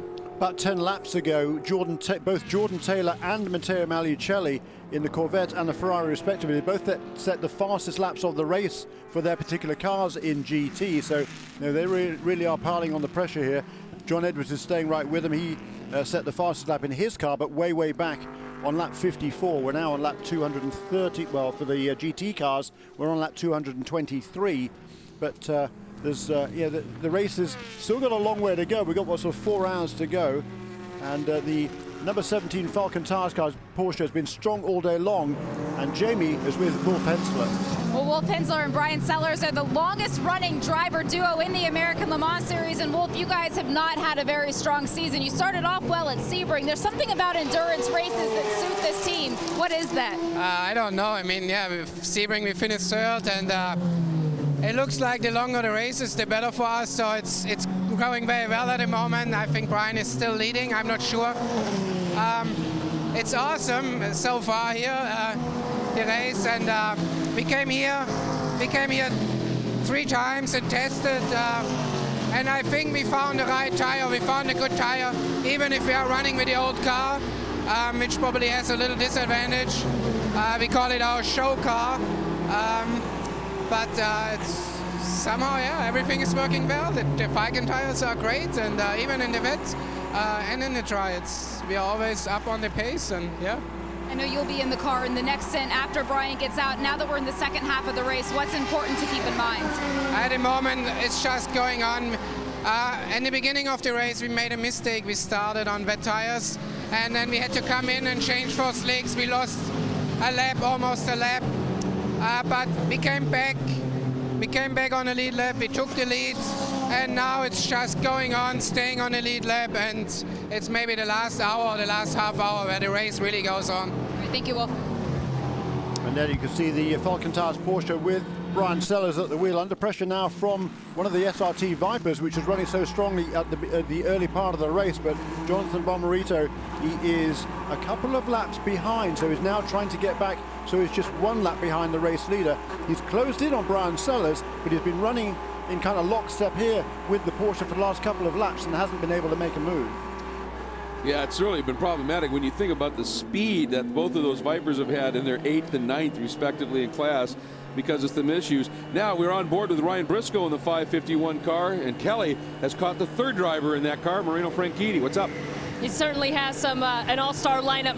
Marino Franchitti awaits his turn in the 551. You've got some ground to make up, Marino, but still about the length of a typical sports car event to go. So how hard do you anticipate you push when you get behind the wheel? Yeah, we've got a couple of things to do. We've got to get the championship for Scott. We're not quite in the position to make that happen right now, but we're working hard to do that. Once we get to 70%, obviously we can score some points, and that changes everything. But we just got to keep pushing. We've had a really tough day. I think we've been very unlucky, especially on the call with the stop plus 60 for Ryan. You know, race control up there have to put some responsibility on these GT guys at some point, because what they've said is that it's the overtaking car's responsibility. So GT cars will just turn in on you, block you, and they need to change that. But you know, Ryan's doing a great job. Scott did a great job before him.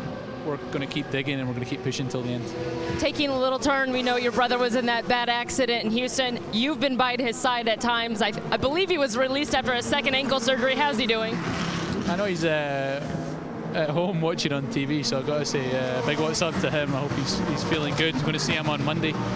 I know our grandmother sent him a lot of chocolate, so he's got that. I'm going to be running his helmet here in the race, and yeah, just can't wait till he gets well soon and can come back and do this race with me again. All right, thank you, Marino. Good to hear that Dario is getting better. That was a huge crash he had in Houston, and just amazing to to know that he's bouncing back so quickly, but yeah, sure, chocolate will help. Chocolate helps everything, doesn't it? Absolutely right. Ice and chocolate. There you go. Yeah. Boy, I'll tell you, and yeah, I mean, they have had some just, you know, you can say they brought it on themselves. You could say it was just bad luck. But you know, this car, with some of the incidents that they've been involved in, it's just been one of those races. Yeah. Tell you what, the race leader, Nick Heidfeld, he's not hanging around. He's just set the fastest lap of the race last time around. It was a 1:11.010 for Nick Heidfeld. So he's just making his point here, I think, isn't he? Yeah. Sometimes it's just that rhythm too. You know, when you're out there, he doesn't have the pressure from behind, and he can just focus on the driving and you know, push his own limits and the car's limits, but not put it in harm's way. So and right now, obviously, that is the time for the fast laps on the track. The track's now dry. The conditions, the ambient temperatures, the track temperatures are all aligned. So we're seeing fast laps from everybody. Cool. So you know, the engine's loving it. Aerodynamics like cool too. And sometimes you know, you forget about that, don't you? But when it's cool air, makes that downforce even more effective. This is when they can really get up on the wheel. And you'll just get more laps out of the tires as well, because they don't heat up as quickly, so you don't get you know, the overheated tire that's going to lose the grip and then start causing the car to slide around. So you get more attempts to put the fast lap down because the car feels good for, you know, 10, 15, 20 laps, as opposed to in very hot weather where maybe after 5 laps you start to feel a degradation of the tires. We were just on board with Scott Sharp in the 01 Extreme Speed Motorsports Patron machine, who is now in the lead in P2, second overall. And Johnny Kane in the 552 entry, the level 5 car, sits third overall, second in the P2 category. And well, I'll tell you, this is a great battle that's unfolding right now. The gap about 4 seconds, Jeremy. Yeah, indeed. And we saw the positions change in P2 at the pit stops. Scott Sharp able to redress that at the restart, but Johnny Kane hanging in there in second place. On board here with Jordan Taylor in the second place car in GT, and he's still well within striking range. We can't actually see the race leader here, but what's interesting to me is the number 4 one more car. time when you get a second. Number 4 car has closed in again here, hasn't he? He kind of dropped him. How is he on fuel, you think, Jeremy? That sounded like Kyle Millay, the engineer for the 3 car, that was possibly asking him about fuel or getting ready to call him in. Yeah, they came in last pit stop for the number 3 car. Yeah, about 450. It should be good for a little while yet, I would have thought. Is that 450? Can't read my writing now. Yeah, Sellers is just up front. The 93 of Bomarito did get around Brian Sellers, so he has regained that lap to his class leader at this point. There he is. There are the 2 Corvettes with our overall race leader, Nick Heidfeld, knifing through in the Rebellion Lola Toyota. And one of the P2 category cars, I think, is in this mix too. Yep, right there, accelerating for that long run down the back chute here. Yeah, and meanwhile in PC, we haven't seen the PC cars lately, but Sean Rahal continues to lead the number 25 car for 8-Star Motorsports. We'll watch it. Don't you worry about it. We'll worry about it here. And he's pulled out a margin now over Stefan Johansson of over half a minute, has Sean Rahal, since we went back to green flag conditions, what, about a half an hour ago. So look at his lap times, the lap time difference. You know, Sean's laying the laps down. He is. There's a 17.5 on that lap, you know, to a 20.3 to Stefan Johansson. So he's going to keep building that gap. He's doing a good job. He has set the fastest lap in that car, 16.6. That was on lap 215. So sort of 17 laps or so ago by Sean Rahal. There's mission control, the Corvette pit, and you can see this, that wall of monitors and the setup that they have. And the guy who's wearing the black balaclava is Danny Binks, who of course is the crew chief. That has been the crew chief on the 3 car forever, and is one of the absolute best in the business. And you heard one of his comments, you know, don't worry about it, we'll take care of that here, you just drive. Yeah. And that's what a driver likes to hear. Yeah, you do job. We'll do the math, baby. Yeah, you do your job and we'll do ours, all right? Exactly. That Ferrari has closed the gap. Yeah, one he more has. time here. Yeah, it sounded like Kyle calling him in. Yep. Reserve one time by.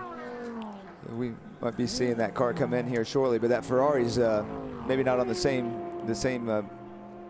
strategy there. He's putting the pressure on him. Yeah, he has really closed that gap up in a big hurry. We're hearing the 31 entry of Angel Andres Benitez, another one of the drivers who had a great season in the IMSA GT3 Cup Challenge. getting an opportunity here. He might be getting a sportsman warning for a little bit of a bump and run, and not enough to bring him in for any kind of a penalty, but still in all, getting that warning flag. And the number 4 Corvette doing what it can right there once again. Just making that C6R a little wide. That's the 2 Dempsey racing cars there, number 10 and number 27. They're actually involved in a battle for 6th and 7th places in GTC at the moment. The 27 car was running in 4th not so long ago. Just 1 lap down, Patrick Dempsey was driving. Now he must have made another pit stop because Joe Foster is at the wheel of that car right now. In the number 10 car is Charlie Putnam. And right in front of them is the number 11, the Hertz JDX GT Challenge car with no less a talent than John Fogerty behind the wheel right now. That's right. Again, another stacked lineup. These lineups are great. But it's funny you mentioned Joe Foster and Charlie Putman, but that's the teacher and the student there. Yeah. Joe Foster, when he was the lead instructor at the Panos Racing School back in the day, Charlie was one of our students. So right now, Charlie's in front of him, so he's probably wanting to get by. Just for job credibility? I guess so, yeah. Probably some ego, too, there, right? We're all race car drivers, so the ego plays a big role here. It's just confidence. It's not ego, it's confidence, right? Oh, I love it. Down the hill we go. There, I think, is Ryan Briscoe, who is coming up. Again, just trying to do whatever he can to make up time, make up laps down to the inside of the Ferrari. And the Ferrari, there goes Briscoe up and underneath the number 4 Corvette. Boy, I'll tell you, that Ferrari, Magliucelli would love it if Briscoe had forced his way past that number 4 in some way to mess him up so that Magliucelli could get through clean and then attack on Jordan. Because I think, right now Matteo certainly looks maybe to be the quicker of those 2 cars between he and that 3 Corvette. But well, I'll tell you, we saw it earlier when Magliucelli made the move in turn 1 on Edwards. I was watching the Ferrari and Matteo driving it on one of the test days, and he is crazy fast in turn 1 at the apex. So I think he likes to set people up out of 12 and try and make that move into turn 1. So you got to watch him here because that's probably what he's trying to set up, do this Corvette into turn 1. Yeah, we saw the Ferrari was very much the car in qualifying. It had the pole by, what, a couple or 3/10 of a second. And just looking at the relative fastest laps in the race of the GT contenders, the 2 SRT Vipers have both done a 1 minute 19.8. Magliucelli, or John Edwards, next quickest, a 20.0 in the number 56 BMW. And the Jordan Taylor has turned a 120.1 in the Corvette. Magliucelli's best, only a 20.3 so far.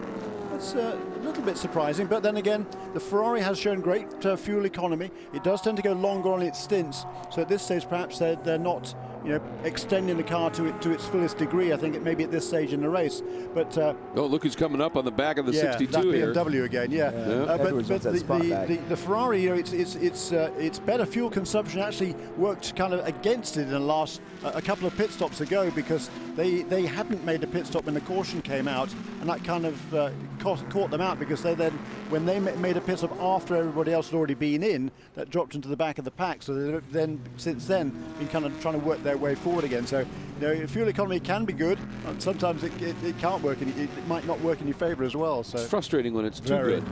Yeah. Boy, what a great battle, isn't it? Wonderful. It's fascinating. And I tell you that number 4 Corvette, talk about a wingman. Oh yeah, he is playing it to perfection, isn't he? Jordan is loving that car being back there. He's not having to use his mirror as much, because even though it's full of another yellow Corvette, he knows he's protected there. Oh, look at this! Going to try and force the issue, maybe. And Magliucelli is going to follow him through as well. Something's not a little bit amiss, I think, with number 3 Corvette, because there's the BMW also of John Edwards looking to poke his nose in as well, and Jordan Taylor defends to the inside line to turn 1. That's going to give Edwards a big run on the straightaway, but ooh dear, that was awfully close going through turn 12. See, does he dive to the apex? He does. I think Jordan Taylor got some sort of a problem, because they were talking about fuel a little while ago. Well, it wasn't time to make a fuel stop, because they came in last, well, at the same time most other people did on that last caution period, and they've only had about 40 minutes of running since then, so they shouldn't be due a pit stop just yet. But all of a sudden, Jordan Taylor, he closed in on the GT leader, Brian Sellers, and then was gradually slipping back into the clutches of these guys, and now he's been passed by both the Ferrari and the BMW.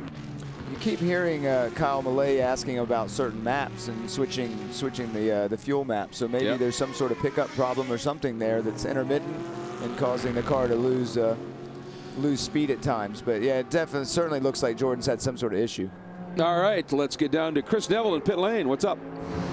Yeah, watching that Ferrari work its way down the back straightaway. I was just talking to the engineer of the team, Rick Mayer, about that car and what they've been going through throughout this race. He said the car's been running fine. You know, we're just really learning about what's going on with the rear bumper, and we think that we just don't have the same type of downforce on the back end of that car that we do when we run the complete bumper, that bumper that they had to rip off earlier in this race. And if we're watching Malicelli really attack here, you can see the back end of that car moving around a little bit. And Johnny, being a driver and knowing that the car might be moving around a little bit more than what you need, pushing it at 100% this early, well, still with 3 or so hours left in this race, do you really want to take all the risks?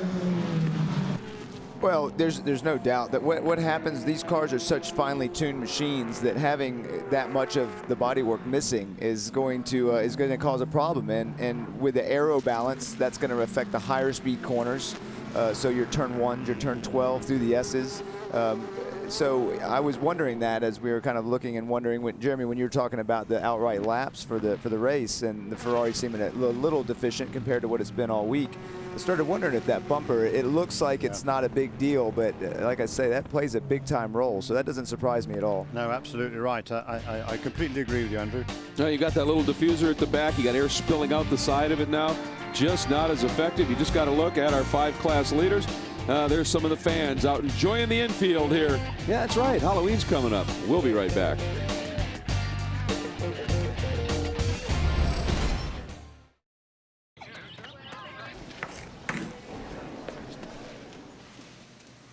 You did it. You solved Corman's enigma. How did you do it, Professor?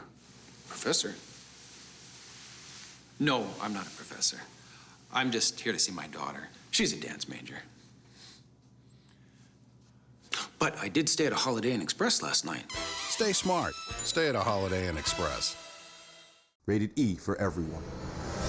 We dream of speed, of pushing to the limit and beyond. We dream of racing the ghosts of history, of perfect passes and podium finishes. We dream to compete. We dream to win.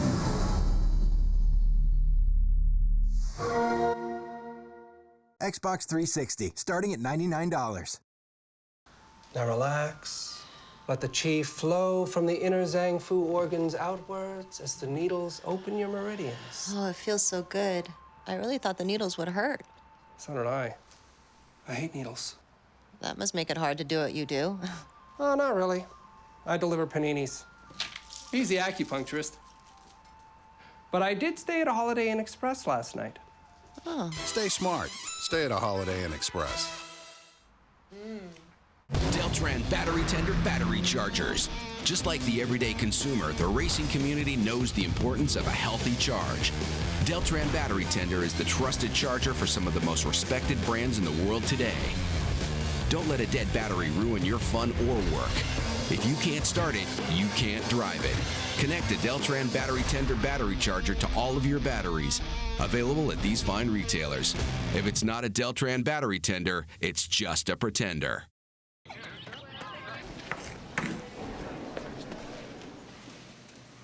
You did it. You solved Corman's enigma. How did you do it, Professor? Professor? No, I'm not a professor.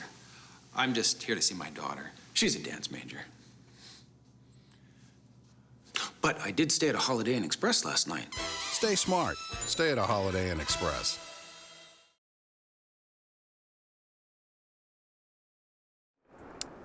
Here we are back once again. The action continues. We're on lap 250 now. Well, Nick Heidfeld is on lap 250 in the 16th running of the Petit Le Mans, presented by Mazda at Road Atlanta. Johnny Kane runs in second place in car number 552 as the 01 of Scott Sharp makes a pit stop on this time around, so relinquishes the lead that he had taken at the previous restart when we went back to green flag racing, what, about best part of an hour ago now, actually. 40 minutes ago. So that is a change for the lead once again in P2.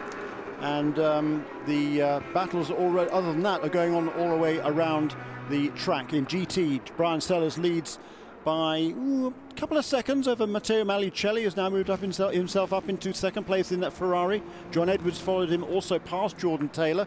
So it's the 17 Brian Sellers, the 62 Ferrari Malicelli, the 56 BMW of Edwards, and the number 3 Corvette of Jordan Taylor rounding out the top 4. Michael Christensen, he's still hanging in there in 5th place in the GT class in the 06 Porsche 4 Core Autosport. He's doing a fine job there. And he's still only about 20 seconds behind. Uwe Olsen also remains on the lead lap in that closely fought GT category. GTC, it's Nelson Canachet who leads by not very much from Damien Faulkner. A second or so between those two cars. Cooper McNeil, who drives the number 22 car, is in 3rd place, about 50 seconds behind. But Andrew Davis is still with us here, and Andrew, we see now that Johnny Kane also is making his pit stop. That's on schedule there for 2 P2 cars, so that will readdress the balance there. Anthony Lazaro has taken over the wheel of the 01 car after that round of pit stops. But Andrew, we're just over 6 hours into this race.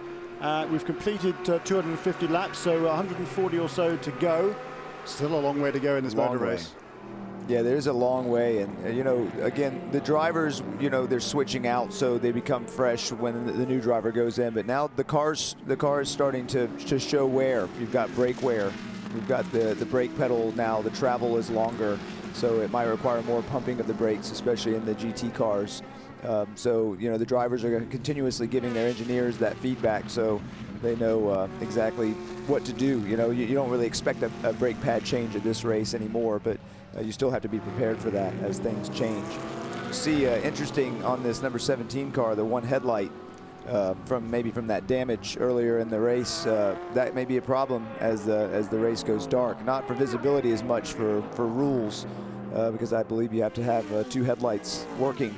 So that may be something that team's got to address. Yeah, and they've lost the lead of the class now, haven't they? The number 17 car is back to 3rd place in the class all of a sudden. Didn't see what happened there, but it happened on the last lap. Matteo Malicelli has forced himself into the lead now, and it looked like maybe John Edwards was also past Brian Sellers. But you're right, you know, once night time is classified here, which I believe is just before 7 o'clock tonight, so that's another, hour and a quarter or so from now, it will be deemed a night race, and then they will have to have that second headlight working. But now is the number 17 car onto pit lane.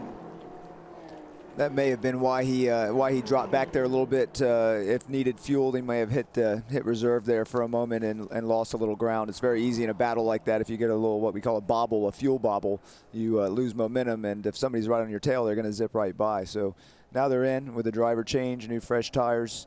And like you said, they're going to have to address that headlight, but it doesn't look like they're going to do it at this moment. No, but they're going to have to do it within the next hour. So if not at this stop, then at the next stop. But they can't do anything to that car until the fueling is done. Now they're changing the Falcon tires, a fresh set of Falcons going onto that number 17 car. And you're right, they are going to send that car away right now.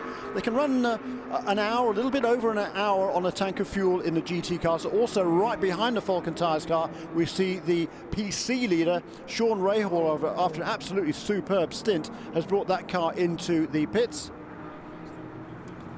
Oh, and they, yeah, that look headlight. at that. Yeah, magic. Hey presto, we have 2 lights again. Could it be something as simple as a fuse? It could have been a fuse. It's possible also that it was just a connection, and we may not have noticed, you know, but maybe one of the crew members changing that tire over there reached in and, you know, jostled a connection, and that's all it took. But that's great for them, because you'd hate for a headlight to cause such a great run to lose ground, because Brian just did a stellar stint, and you're right, Sean Rahal did as well, as Oz Negri's back in that car. That's right, Negri takes over. And this is one of the few cars in the race that's relying on just 2 drivers for this 10-hour race.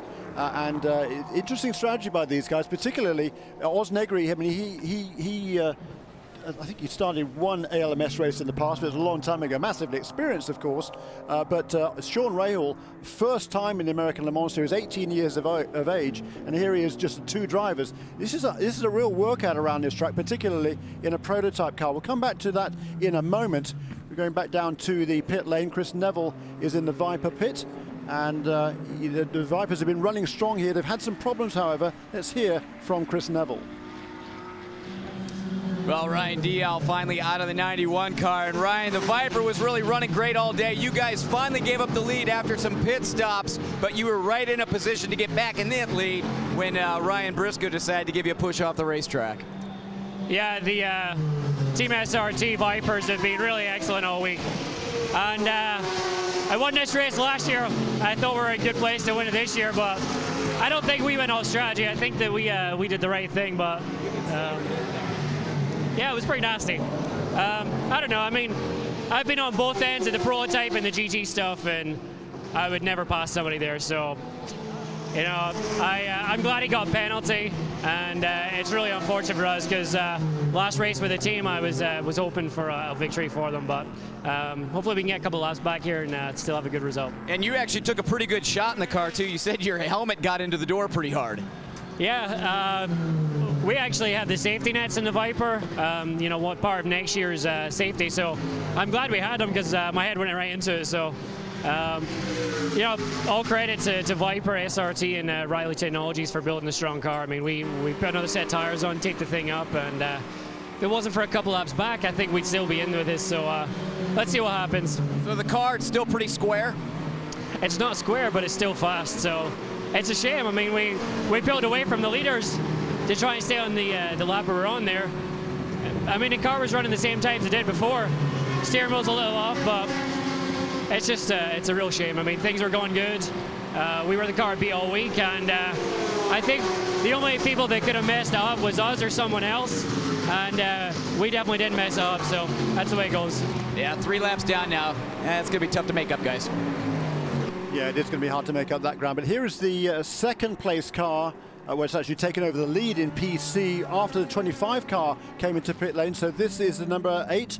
And a driver change on there. Let's go down here. And it's Mark Wilkins in his pit box first in the number 05 from Core Autosport. Mark had not driven a prototype challenge car since earlier this year at Sebring. He said the competition at this point in the season is so much stronger than it was early on in the season. He said he just wanted to come in and just be a plug-and-play member of this team. He didn't want to do anything. He didn't want to ask for anything. Drive the car that he gives him, even to the point that he's not using a seat insert that was made for him. He's actually using the seat insert that Colin Braun used earlier on in the season. A little bit of a delay getting that rear tire on there. Clean stop otherwise, and Mark Wilkins trying to get it fired up. Chris? Well, Jamie Stefan Johansson leading right now in PC. This car looking pretty good. Fuel and tires. A couple little bumps and banks here and there. Actually, one of the mufflers, the right muffler on the backside, a little bit bent back there, but otherwise that car looking pretty clean. Unusually, actually, not many of the cars are looking clean. There's one of the Corvettes. That's the number 4 car into the gravel, and also one of the Dempsey Racing cars. Number 10 car. Was it? You saw the color on the rear wing. There's the orange color on the shade band and the rear wing on that number 10 car. Yeah, there it is, rejoining. And it is Charlie Putman driving that car. We saw him battling with his teammate Joe Foster a little while ago, trying to see what happened. They came down into the turn A and turn and 10B, and the Corvette tries to go around the outside there and really doesn't leave Charlie too much room there, does he? That's a tough pass on the outside like that, and it really looks like you know, Charlie was going wide there to allow that PC car by, and I don't think he expected or was meaning to let the Corvette by. So I don't think he was intending to say go on by around the outside, and Charlie was on the curbing there, but both cars just not enough room on the track. Not enough room on the track. We've seen a bunch of that this afternoon, but as you had talked about a little while ago, Andrew Davis, I mean, this is a really tricky racetrack here, and it's going to get more tricky now. The sun is out now. It's quite a lot brighter, and there's a problem, isn't it? When you get down to that end of the racetrack, the sun, all of a sudden, when it starts to set, it's going to be about, what, 45 minutes from now, it's going to be right into your eyes as you turn into turn 7 there. That's right. First of all, let's go down to the 06 car. It's running 4th in GT. Jamie? And it is full service for Core Autosport. Michael Christensen getting out. Colin Braun just got behind the wheel of the car. He will take on 4 new Michelin tires. Talking to the team earlier this weekend, they said that they didn't have the speed that they were looking for. So where they were really focusing their attention was making sure they had a car that was strong over an entire fuel stint. And that's exactly what they have today. They've been able to work their way up into the top 5. Clean race so far and a clean stop as well.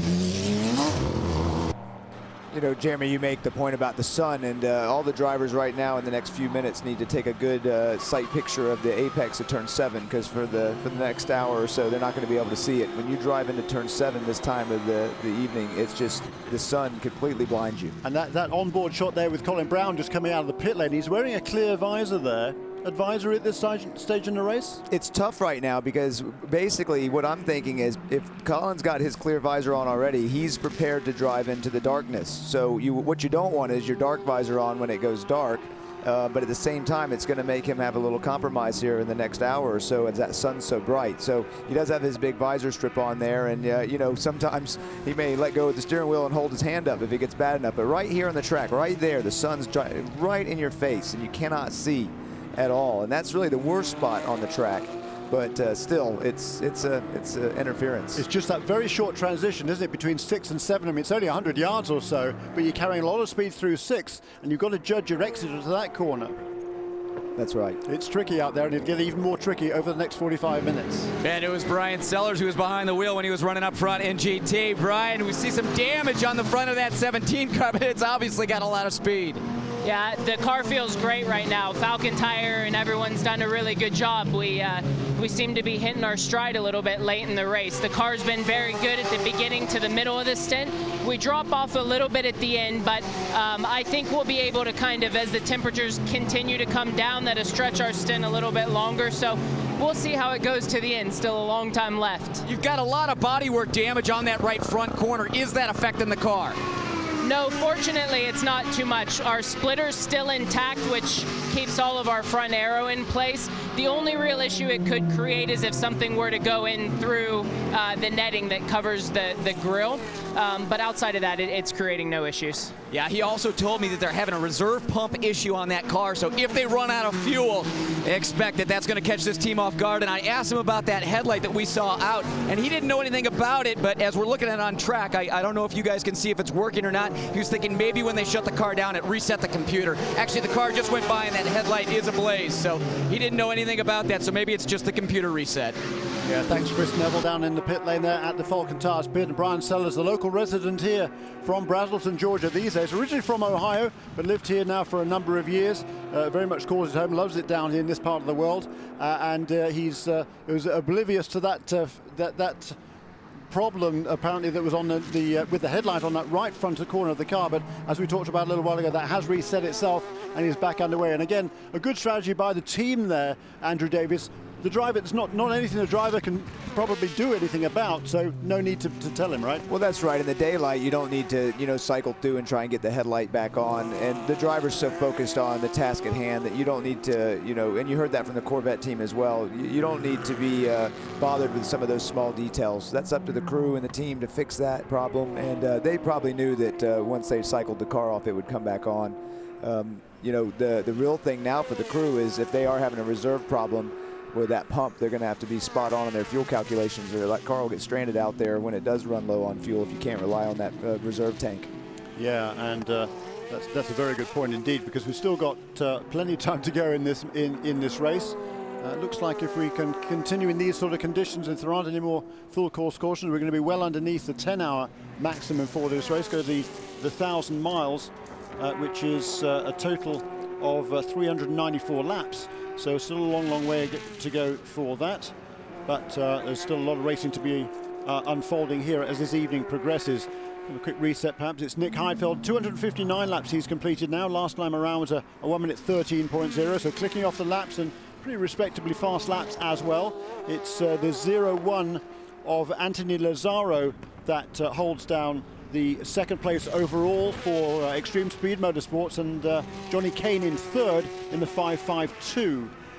Gap between those two has not come across. Here he is, just over 11 seconds between Lazzaro and Johnny Kane, the 0-1 and the 5.52. In PC, Oswaldo Negri leads, having taken over from Sean Rahal once again in the 8-star Motorsports machine, car number 25. He leads Stefan Johansson now by around about better part of a lap now. It's about 50 seconds or more, I think it was last time. Actually, every time I look, it doesn't reset, so it must be the best part of a lap. In GT, Matteo Malicelli leads for the Risi Competizione Ferrari, coming down the hill now into turn 12. He leads by about 5 seconds over John Edwards in the number 56 BMW. Again, John Edwards, he's that 56 car. They've been working their way there and thereabouts all the way through. They've taken advantage of various dramas from other teams, and they are running strongly now in the lead in the the BMW is second place in the class. Jordan Taylor is third. Uwe Altston fourth in the GT car number 55. And Brian Sellers is, Wolf Hensler is fifth place in GT. And if you're watching out on the track, he's just about to go a lap down to Matteo Maliucelli in the Ferrari, or the Ferrari is closing in at least on Wolf Hensler, quite quickly actually. But the Ferrari will be due a pit stop fairly soon. We've seen all the way through this race, the Ferrari gets significantly better fuel consumption, was able to stay out longer at least than its rivals in the GT class. We have to see whether that'll play out in its favour as a number 3 car, Jordan Taylor, makes its way onto pit lane. Scheduled stop, I think, for car number 3. It was last in, just over an hour ago. And Jamie Howe is in the... They have had some issues with the fuel pickup. It seems like the car keeps going into reserve mode.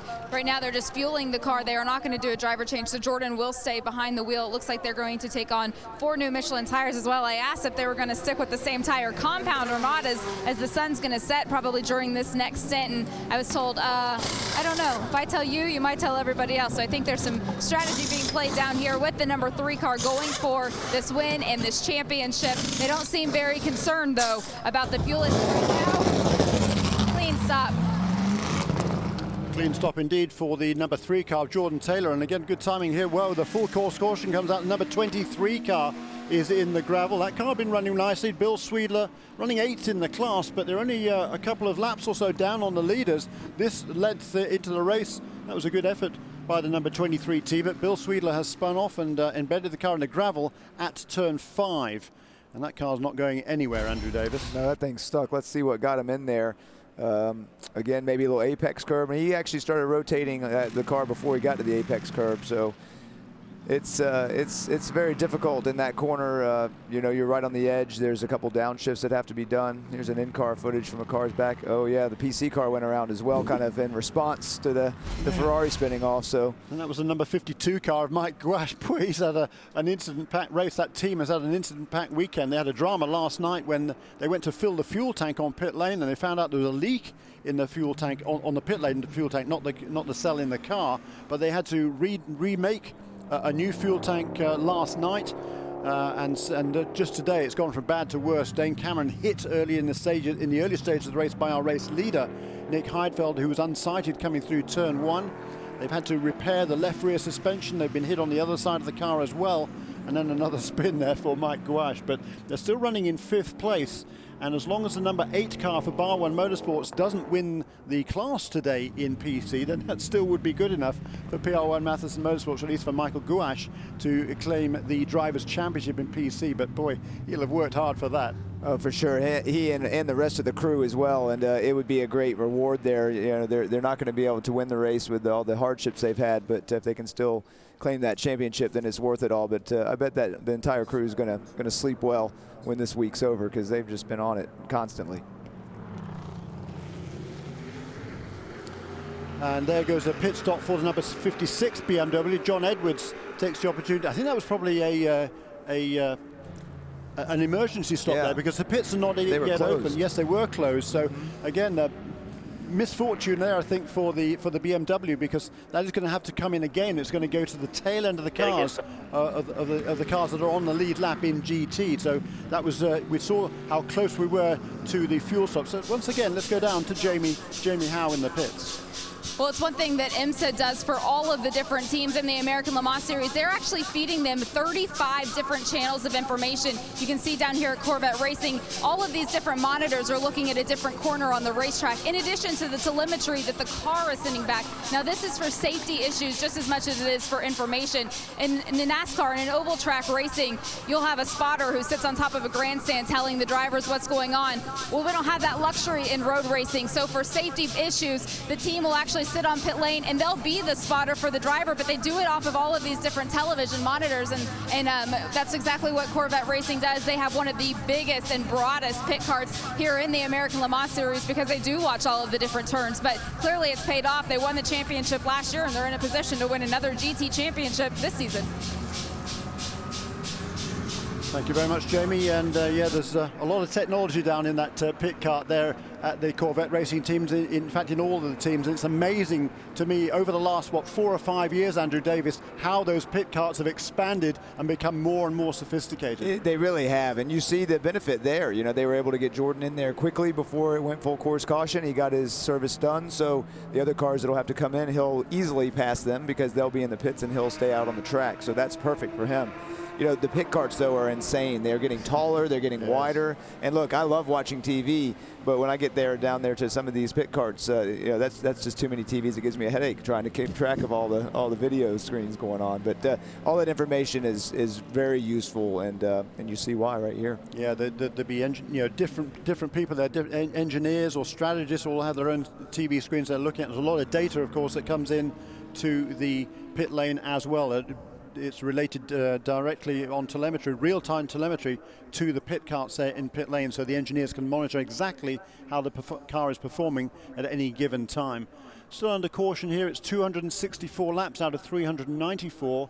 We are just coming up to the 6.5-hour mark in this race, so still plenty of time to go, and we're going to be under caution. They're going to be opening the pit lane very shortly. You can see the class leaders here, car number 12 in P1, the 01 in P2, the 25 in PC, the 62 in GT, and the 45 car in GTC.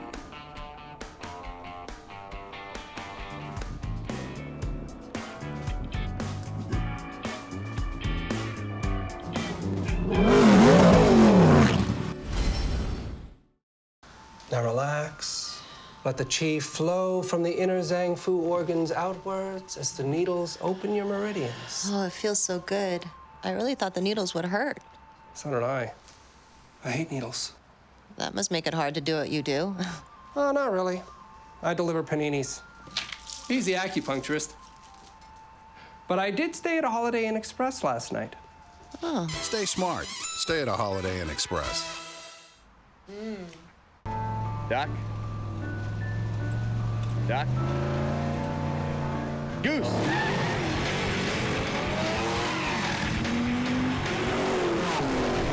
Our technology builds some of the best tires in the world, because when it comes to performance, we don't just play around. Cheater, we said no 360s.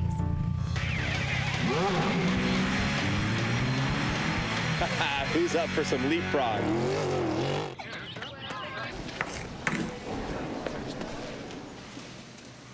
You did it. You solved Corman's enigma. How did you do it, Professor? Professor? No, I'm not a professor. I'm just here to see my daughter. She's a dance major. But I did stay at a Holiday Inn Express last night. Stay smart. Stay at a Holiday Inn Express. Everything we ever thought up. Everything we fight for. Everything we dream of. Everything we are. The 911. Porsche identity.